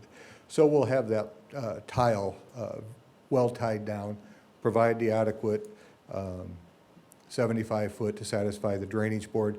Position of the home and where the septic would be located, that'll be determined by soil borings taken out on site. But the key thing is we can build one home on it right now, and we'd like to reserve the rest of it as agricultural property. And that's the goal for what the doctors are trying to do right here with this variance petition.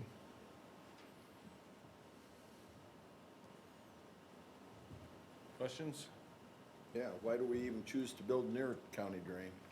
Well, I think as wide as the property is, there's adequate room either further north or farther to the west just a little bit. But that would have been the minimum size that they would have wanted to have. So with the tile being exactly located, we'll be able to identify what's needed for the county. If you looked at the other aerial that was zoomed in a little closer, you can see the actual ditch on one of them there I saw. Right here, you can see the ditch coming on the east side of Cedar Road, and you can see the contour lines on the south side. So it's very easy to identify where it's at and provide sufficient county easement for that. If the tile would ever need to be repaired or maintenance done on it, we'll have it tied down so it'd be shown on the plat.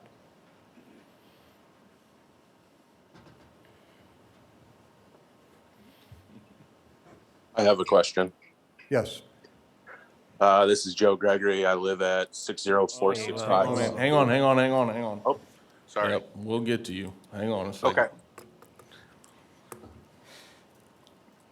You guys got any more questions? Yeah, who's gonna be responsible for putting the yard back? Because it will get dug up. There is no question, it will get dug up. No, hang on. You got any other questions? How far is it from the road? If it's 75 foot from the road and 75 foot on the other side, you're 150 foot off the road. Would that still be enough room for your acre and a half? Yes, it would be. Okay. So, and there's room to move that acre and a half further north also, so it would be, you were supposed to turn that off. There's adequate room if the parcel is moved further north to stay away from that tile also. But that will be specifically located on this, the plat that would be created if the board grants the variances.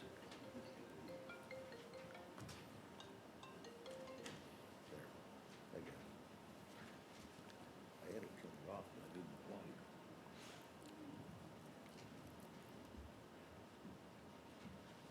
it. You good? I'm good. All right, thanks, Terry. All right, we'll open this up to the public. Is there anybody that would like to speak in favor of this petition? Please step forward. Name and address, please. 5 minutes. This is hard for me. I'm Mamie Doctor, 60650 Cedar Road. And it was my dad that died in June. And that's his land that we're farming, and we're going to keep on farming it.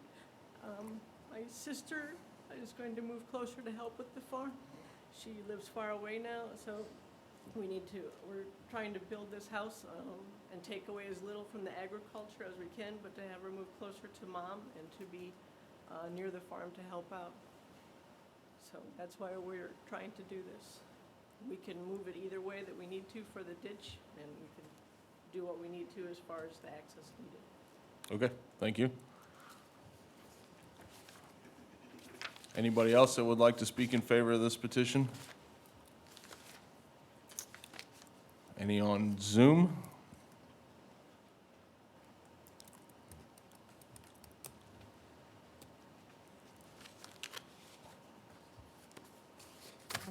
Seeing none. Anybody that would like to speak against this petition, please step forward.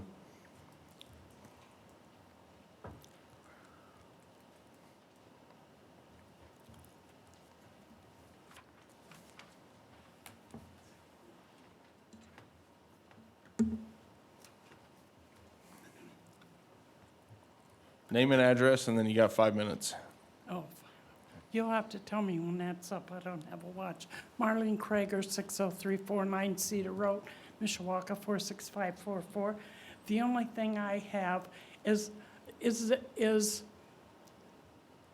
the property 10 acres? Because there are 11 houses on the road. And one I know was, and before it was, had to be 20 acres. But all these people, there's seven or eight that have 10 acres. And if that property is just that 1 acre, I think it will not be good for the rest of us on that road. Our road dead ends. And I could see if they'd say, okay, we want 10 acres, give them 10 acres. But where they want it is right where it snows real bad. When it snows real bad, the wind blows across that field and there's always drifts. And the gentleman that used to plow us out, one of them deceased. So he won't be plowing us out. The doctors always went to Florida before, so they don't know how bad it drifts because their kids probably do, but they don't. And I think you should say you need to deed 10 acres. So they will be in line with the rest of us. Because what would happen, say, you say she can build this house on 1.45 acres. What happens when Mrs. Doctor deceases, and now we got a farm, a 70-acre farm or whatever, with a house that isn't legal? I don't think, but maybe I'm wrong. Y'all look so sober. Do you smile? Oh, I've been smiling all day. Okay. But that's all I have to say. And then, I have one more thing. In the septic tank, you know, I had a septic tank put in, and I had to have a mound. And when the health department came out and told me, Can you speak speak into the in microphone? microphone? they told me I had to have a mount, so I said, okay, we'll get a mount. Well, where the health department wanted me to put it, the guy that come out to do the septic tank said, there's no way you can have a mound here. You gotta put the mound on the other side of the driveway, because when in front of our pole barn, the water would come down, and he said your septic tank would always be a problem. So I don't know if they know always the best way, the health department. If you have to have a 20 acres and you allow them to have 1 acre, are we gonna just have a regular old septic tank or a mound? So unfortunately, that's the health department, right? That'll dictate that by their soil samples, so that's not us. Okay, That's not us. That's not you. Okey Nope. dokey. Thank you. That's all.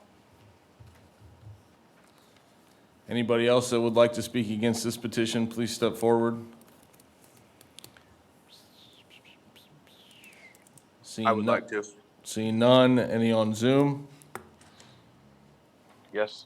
All right, name, address, and you got 5 minutes. My name is Joe Gregory. I reside at 60465 Cedar Road, Mishawaka, Indiana, 46544. My biggest drawback to this petition for variance is as Mrs. Krieger outlined, the 1.4 acres. As she mentioned, we all possess a decent amount of land mass on this street, and I feel that 1.4 acre lot would adversely affect our property values. I know that when I reappraised my land and my property here a few years ago, the appraiser pretty much laughed at me and said that most and the thing that I worry about is eventually losing that land mass value due to the average lot size dropping in the neighborhood. Okay, thank you. Anybody else on Zoom that would like to speak against this petition?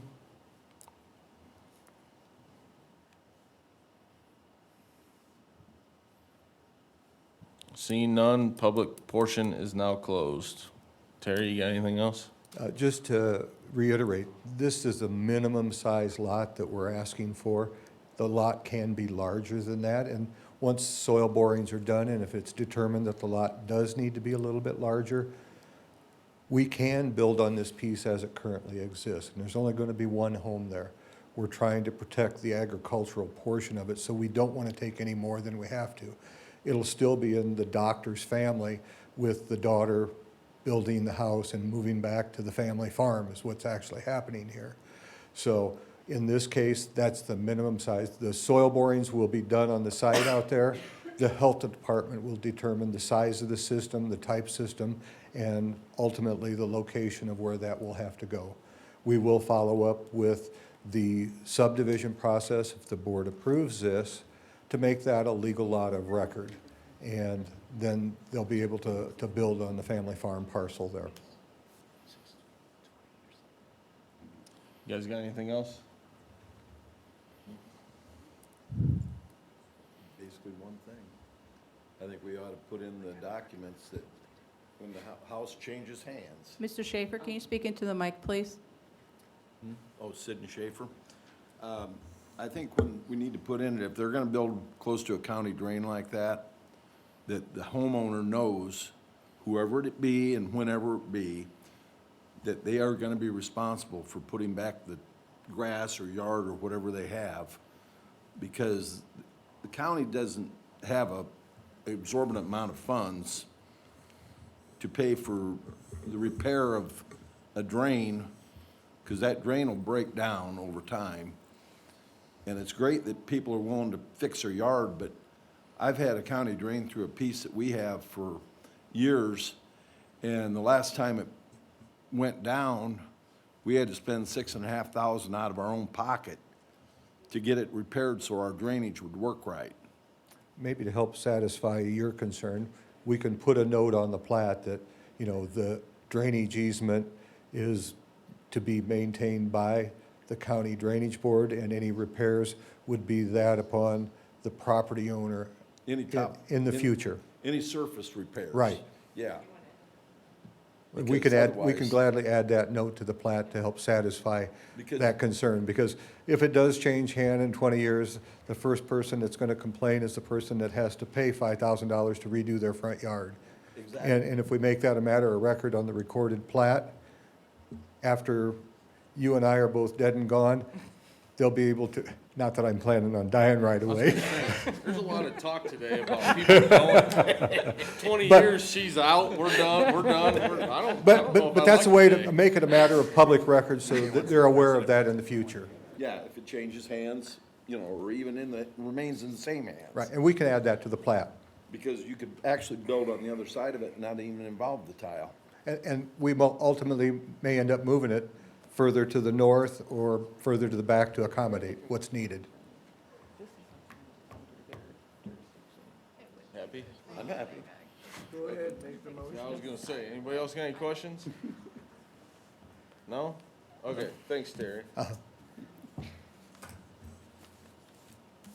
So remember all that and make a motion then. Okay, I make a motion that we accept what is being proposed to us today, that the surface of anything over the tile, that's county tile, will be maintained and taken care of by the property owner.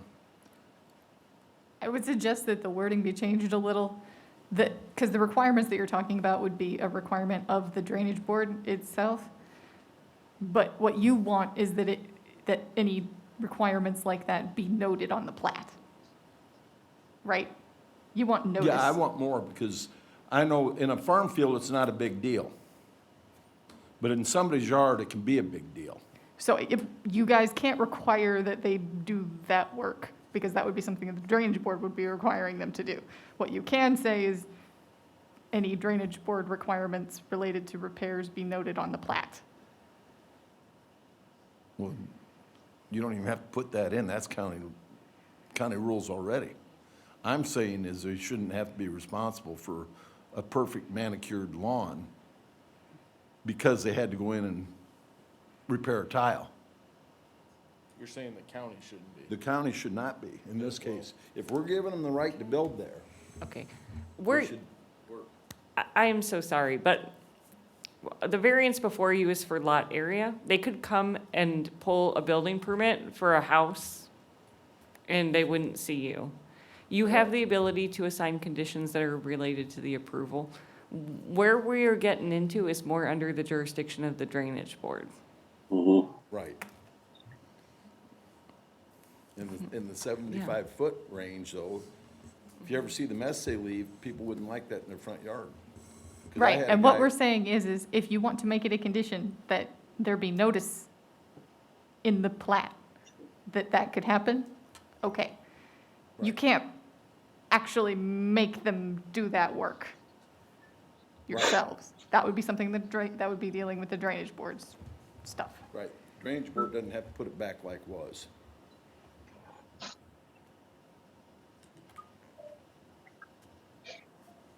So what I'm telling you is if you want a condition on there that says you have to note drainage board jurisdiction and requirements in your plat, that would be acceptable. You can't put a condition on it that says you have to do this work. That's not your place. Okay.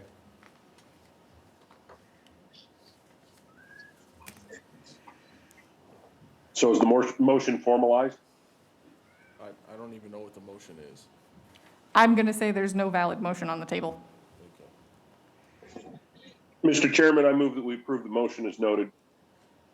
Lance Roush. Bob Holly, I'll second that.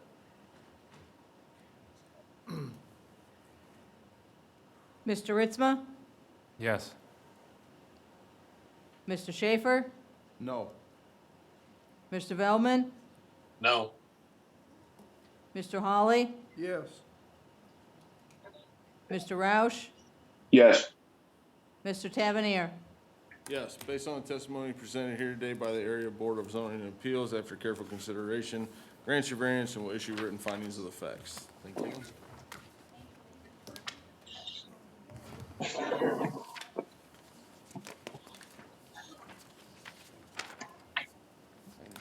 Location 58181 Apple Road. Owner Bradley and Christina Harper. Requested action. Variance from section 154.070 sub C 1A1 to allow a detached accessory structure building of 7,712 square feet, of where a maximum of 3,750 square feet is permitted. Zoning R single-family district, county. This is Sean Klein, Area Plan Commission staff. So the requested variance here is to basically allow for a building permit to be issued for a 6,300 square foot pole barn that was constructed on this our single family parcel. The parcel is roughly 5 acres. It is 5 acres or 5+ acres. So by right, they would be allowed accessory square footage, which is double the ground floor of the home. That equates out to 3,750, and what they're requesting here with all of the accessory structures counted is 7,712 square feet. The purpose of the structure is to house equipment related to a youth wrestling club.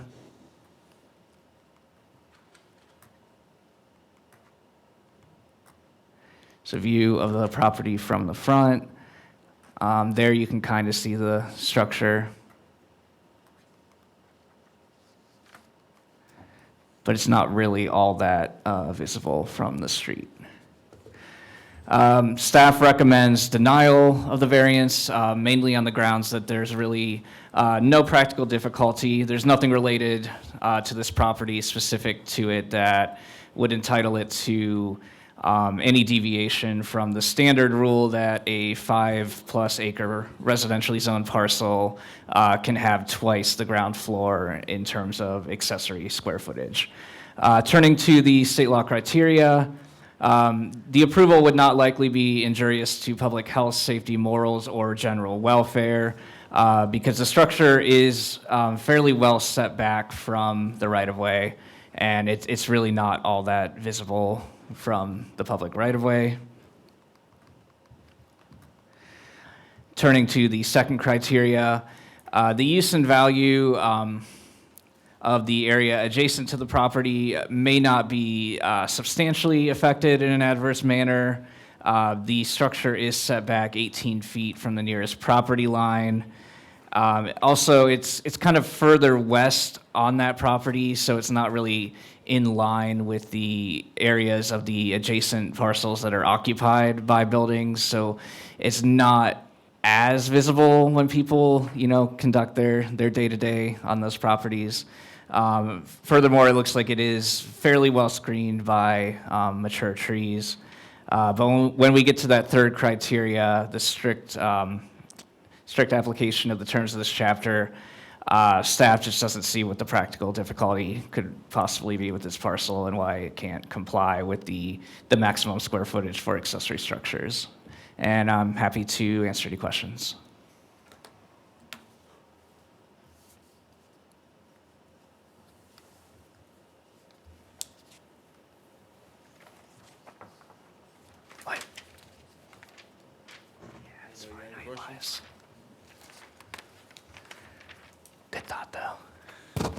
Joe, Lance, nothing?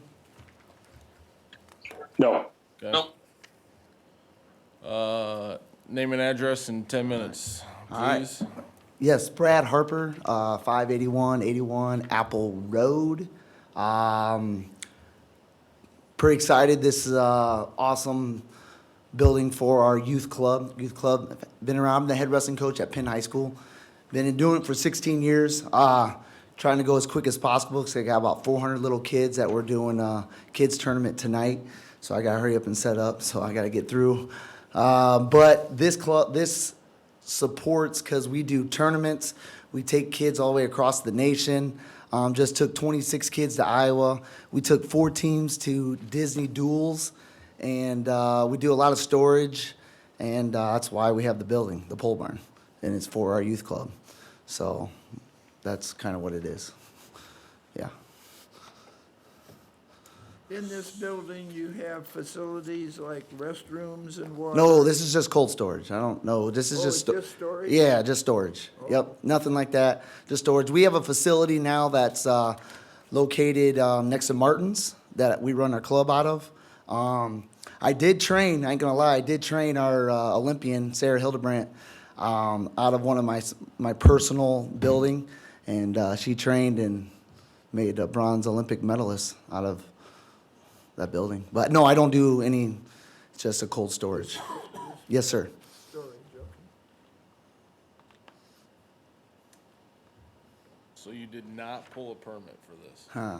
Yeah, I'm a wrestling coach, and I'm really good at double legs and high crotches and training, but not really good at this stuff. So I'm here. Sorry. I apologize. Who built it? I found an awesome Amish dude. He got it up it was like he was in 4 days, and then I realized I needed a permit. Yeah, I kind of screwed that up. Sorry.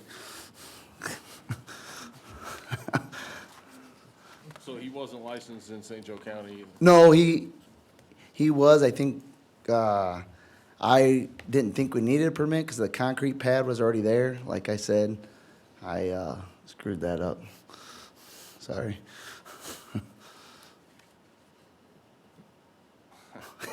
Sorry. Abby, you're kind of going. Baffled right now. Oh, man. A 7,000 square foot building, and you didn't think you needed a permit?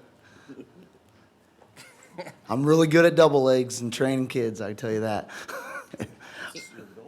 You know, Bob, to your question, we started where you were with, sorry, is that your brother? It was my brother. My Okay. brother's my executive. He's been really the lead on this because he's our president of our wrestling club, our youth club.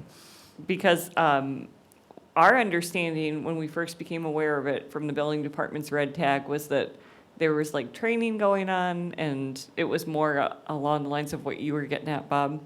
It's been, we originally told them to go through a PUD for Yes. that process. And then they assured us when we had a meeting with the building, engineering, health, that it was just cold storage. So then this was the path forward for what they were Yes. wanting to do, addressing the accessory area.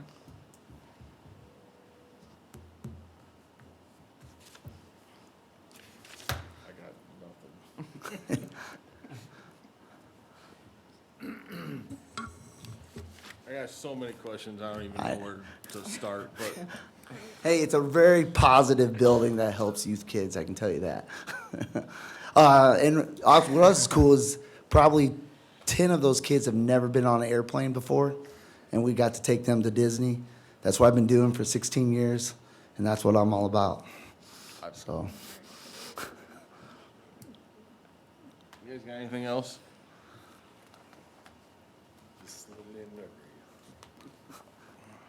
No.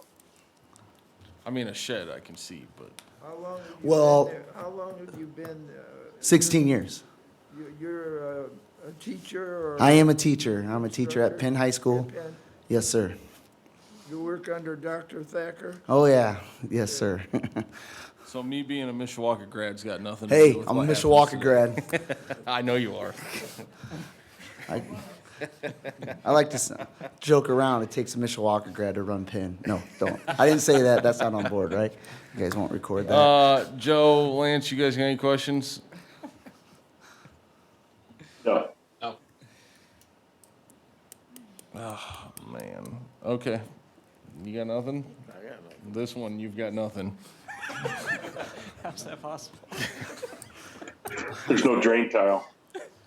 Yeah, there's no a drain tile running through this, is there? No, sir. Could be an issue. I don't even know what that is. All right. You guys got nothing? Yeah, I do.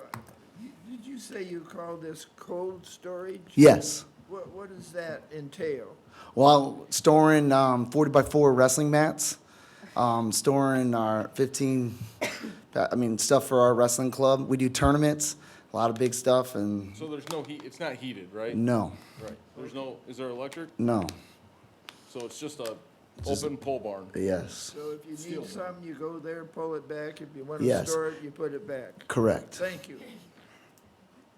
It's a steel building with a concrete floor. With no tile running underneath it. All right. Nobody knows it. Thanks, sir. Appreciate Yes, it. All right.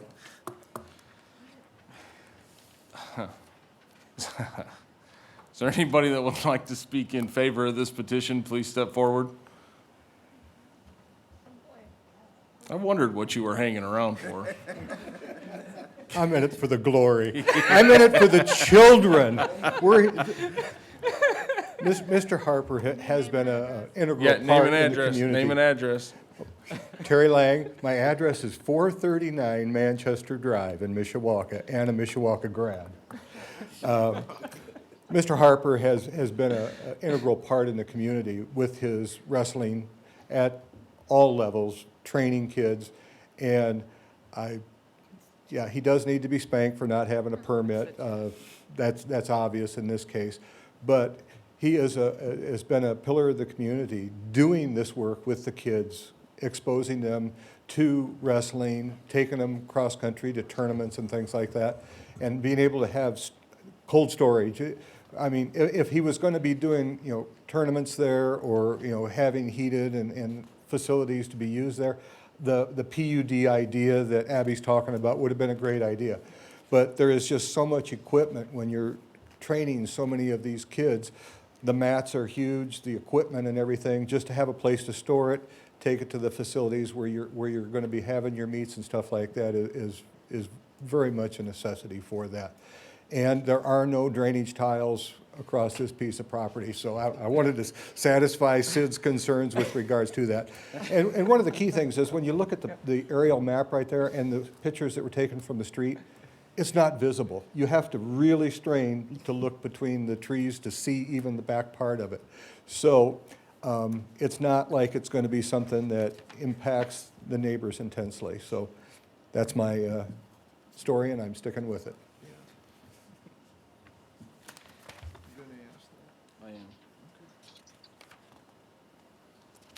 Okay, is there anybody else that would like to speak in favor of this petition? Please step forward.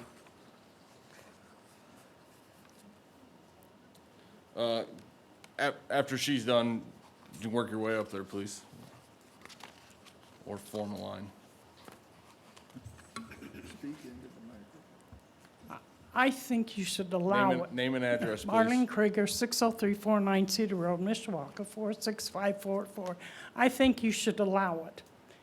If you can allow a 1 acre house on what should be 10 acres, you can allow him to treat our kids fairly, and he's very good with children. You should applaud him. Thank you.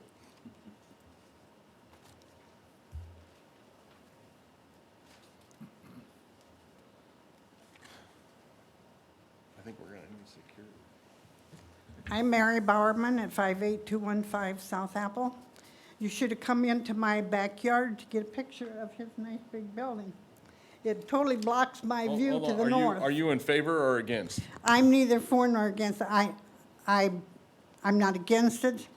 I do know that when he first built it, we were told, I wasn't told, neighbors told me, that he was going to have wrestling camp there, which he had been having in the past.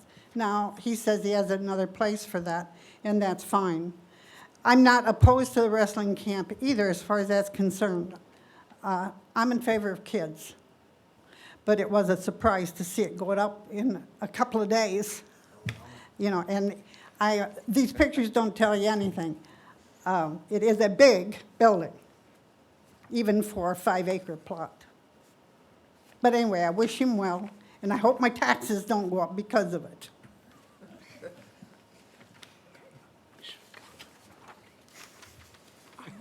Anybody else that would like to speak in favor of this petition, please step forward. All right, any on Zoom? Hello? Name and address, please. Yes, Max Grettencord, 10600 Harrison Road. And my wife and I have lived here for 25 years. As I look out my backyard, I look down and I find the large building that he's already built. All right? I'm not against the wrestling coaching and all that. I know he's a state champion and everything. But I'd like to know one thing. Is this building going to go on the end of the other building? In other words, is it going to be planted on the west end of the existing building? This is for the building that's already on site. They're not going to build an additional building. Really? Yes. Yes, it was built without a permit. They would need this variance in order to get the permit. So this is for the existing building. Oh, boy, was I confused because it said it wanted to make it 7,000 feet. I never, like the lady said, the existing great big building, which I look at, but it takes up half of my property. As I view, okay, that doesn't take up my property, but as I view down, I see this nice big building. What you're saying is this is not an additional building? That's correct. This is not an additional building. This is for the It's for the large building that you're looking the at. 46 by 120 building that's already constructed. It's already there. You're looking at it. Yeah, I am. Yeah, I see it. Sir, So- just to summarize, it was red tagged because no building permit was ever pulled. Okay. And in order to bring the property into compliance and legalize it, because it exceeds the accessory area, the petitioner needs the variance today. I understand. I sure didn't get that part. So it's not an additional building on the end of the ones that I look at every morning. Absolutely not. Brad, I'd like to thank you for not making it bright orange. Okay, Thank you, sir. I'm done. Oh, all right. I misread this petition. Oh, you did? Yep, all right. So this is for all the accessory structure buildings on the property? Yes. Well, there's our answer. All right, anybody else that would like to speak in favor of this petition on Zoom, please?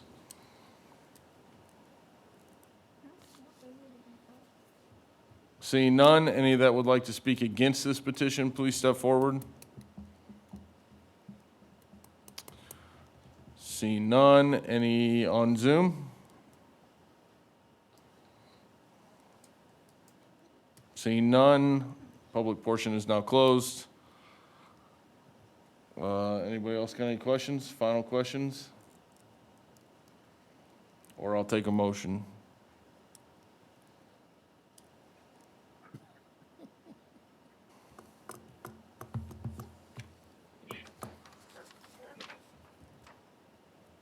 Well, I'll make a motion. Bob Hawley. First of all, I would like to shout out to the coach for a wonderful job that you do over there for those kids. You've coached my grandson. I make a motion to approve the variance as requested.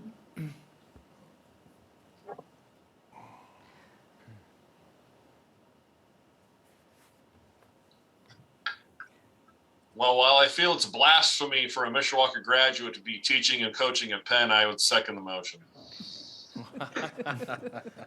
Since staff recommended against it on the grounds of lack of practical difficulty, Do you feel that there's been adequate practical difficulty that's been demonstrated?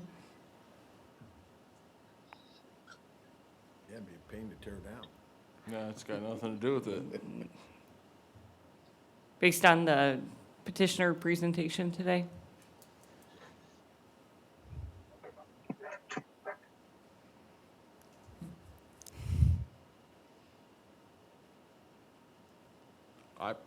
I haven't voted yet, so. Joe, as the second, practical difficulty? That's the second practicality. I don't think it's injurious to the surrounding. I mean, if you look in other areas around that, particularly to the south, there are some definite buildings of that magnitude. Inside that, it's in conjunction with what the rest of the area looks like. I don't believe there's any practical difficulty, but I believe that it is a fine use of that property.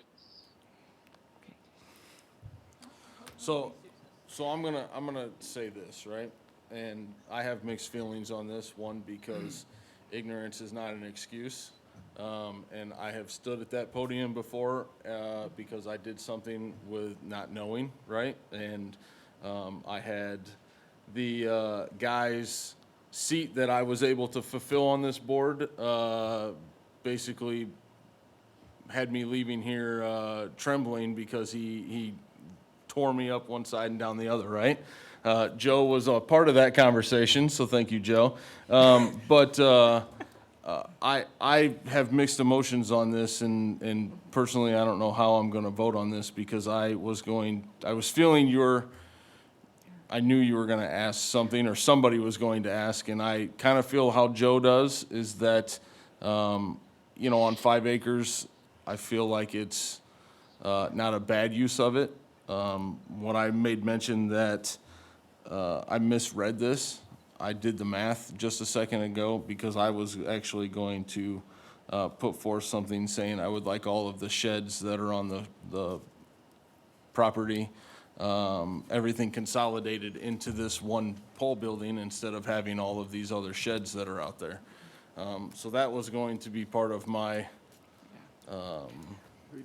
rebuttal. Let me say, we're staff, we're your advisors, and when we go home, we're gonna sleep fine tonight, and we're all gonna be friends. But we need to legally be able to say that it meets the three criteria. So, gentlemen, what practical difficulty do you think that that there is in allowing the structure to remain?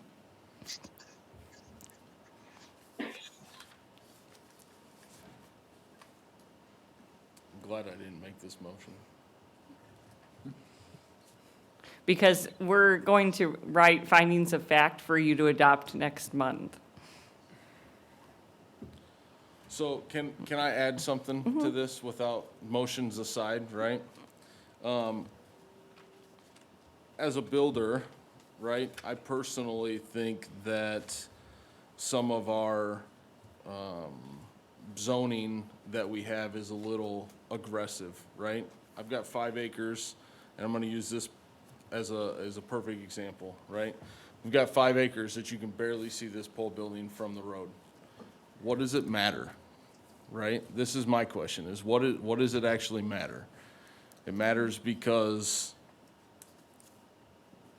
he built too big of a building per what somebody said one day, that you can't build more than 2 times your house, right? I personally have 5.3 acres that Sean and I were talking earlier that I'm gonna have to come get a variance because my house main floor level is gonna be 2790, I think, is my main floor. Total house is gonna be a little under 6,000, but I can only use my main floor, and I'm gonna put up a pole barn that's gonna be 6,700 square feet, right? So I have to come get a variance. I have 5.3 acres. You're not gonna be able to see this. Actually, I'll have 6.5 acres, and you won't be able to see my pole barn from the road either. So I think personally, I think the practical difficulty is that he's landlocked by the county on some of the county's zoning ordinances that that he or we are mandating something that the property is not being utilized to his personal want or personal needs. Okay. That's something. Something we can write down. Thank you. Well, I mean, I'm trying to throw it, I didn't want it to be part of Yeah. this because we were gonna have this conversation afterwards, right? But I feel like there's other options that can be used for property that's over 5 acres, right? And I feel like we've done things in the past for other people that have had smaller, not this, not 7,000 square feet, I can tell you that. But I haven't voted yet either, so. All right. So we have a motion and a second to approve it. Take roll call anytime, I guess. What? Mr. Ritzma, Yes. Mr. Roush, Yes. Mr. Schaefer, Yes. Mr. Hawley, Yes. Mr. Velman, No, it does matter. No, you. Mr. Velman, I'm pondering. I'm sorry. It depends on what he says. He made the motion? Oh, that's right. Yes. Now it doesn't matter what I say. Mr. Tavernier, We're missing one. Mr. Holly. You had one. 2, That's 4. why I said you had 4. Oh, no. But based on the testimony presented here today, the Area Board of Zoning Appeals, after careful consideration, grants your variance and will issue written findings of the facts. Thank you very much. But they penalized you on your fee, didn't they? Oh, yeah. Well, yeah, it's triple fee. I mean, yeah, asking for forgiveness is always taboo in my book, don't get me wrong, but how would you think about that petition differently if it had come before the building was built and the practical difficulty was, well, I had a building that was there, I want to replace the building that was there, why can I not replace the building that was there?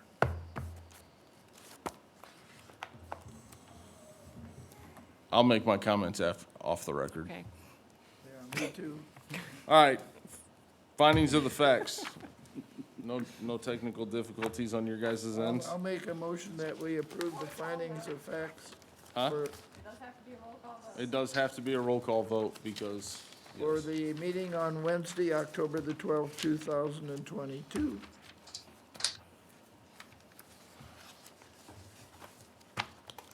Second? all right, motion and a second. Mr. Ritzma, Yes. Mr. Roush, Yes. Mr. Schaefer, Yes. Mr. Hawley, Yes. Mr. Velman, Yes. Mr. Tavernier. Yes. About minutes, right? I'll make a motion, Bob Hawley, to approve the minutes for the Wednesday, September 14th, 2022 Area Board of Zoning meeting.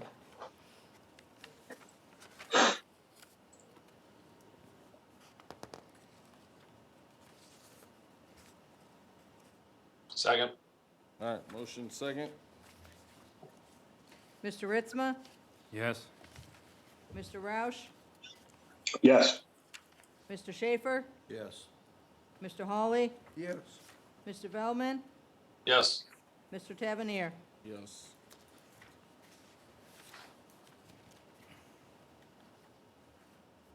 Okay. Last motion. Motion to adjourn. Nope. Oh, 2023 calendars, oh, schedule. That's what I was looking at. I just thought it was automatic. I guess I don't have that. It's the last page of your packet. Last page. Oh, sorry. There's nothing Wasn't to staple that to. Wasn't stable. There's nothing to staple it to. All right.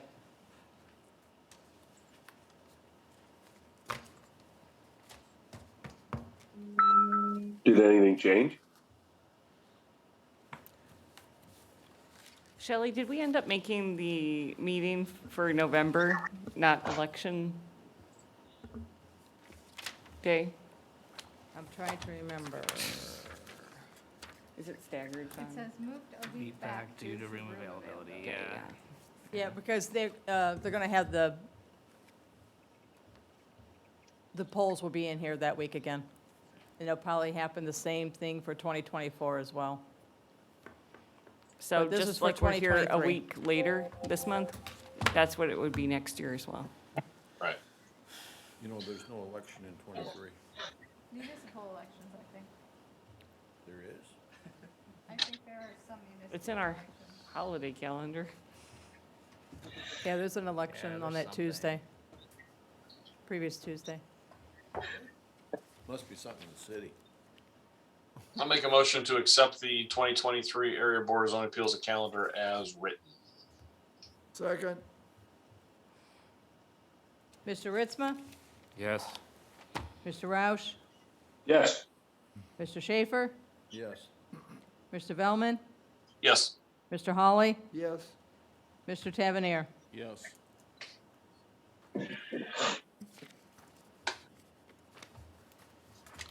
Now, Sid. You want to adjourn? Make a motion to adjourn this meeting. Oh, I'm allowed to? You're allowed to make a adjournment motion. Second. All right, motion and second. Thanks, Joe. Thanks, Lance. Mm-hmm. Mr. Hawley, Yes. Mr. Moffat's not here. Mr. Ritzma, Yes. Mr. Roush, Yes. Mr. Schaefer, Yes. Mr. Vellman, Yes. Mr. Tavernier. Yes. Yeah, the chair's allowed to make that. There's one other motion too, but I can't remember what it is, but the adjournment one is one too. Abby, did you have anything you wanted to? Oh, no. I just thought, I thought this would be fun for you all to know. Building commissioner stopped by today, and 150 building permits have been issued for fences since we started requiring a permit. At $50 each, $7,500. Which is not the reason why we did it, but 150 building permits for fences is a lot. And I am grateful for all of the issues we're catching on the front end and addressing before having to bring it back to you when it's already up there. So just thought you'd like to know that. Fences make good neighbors. How's the zoning, or what do you call it? Comprehensive plan or the, No, no, Code enforcement? code enforcement. yeah. How's that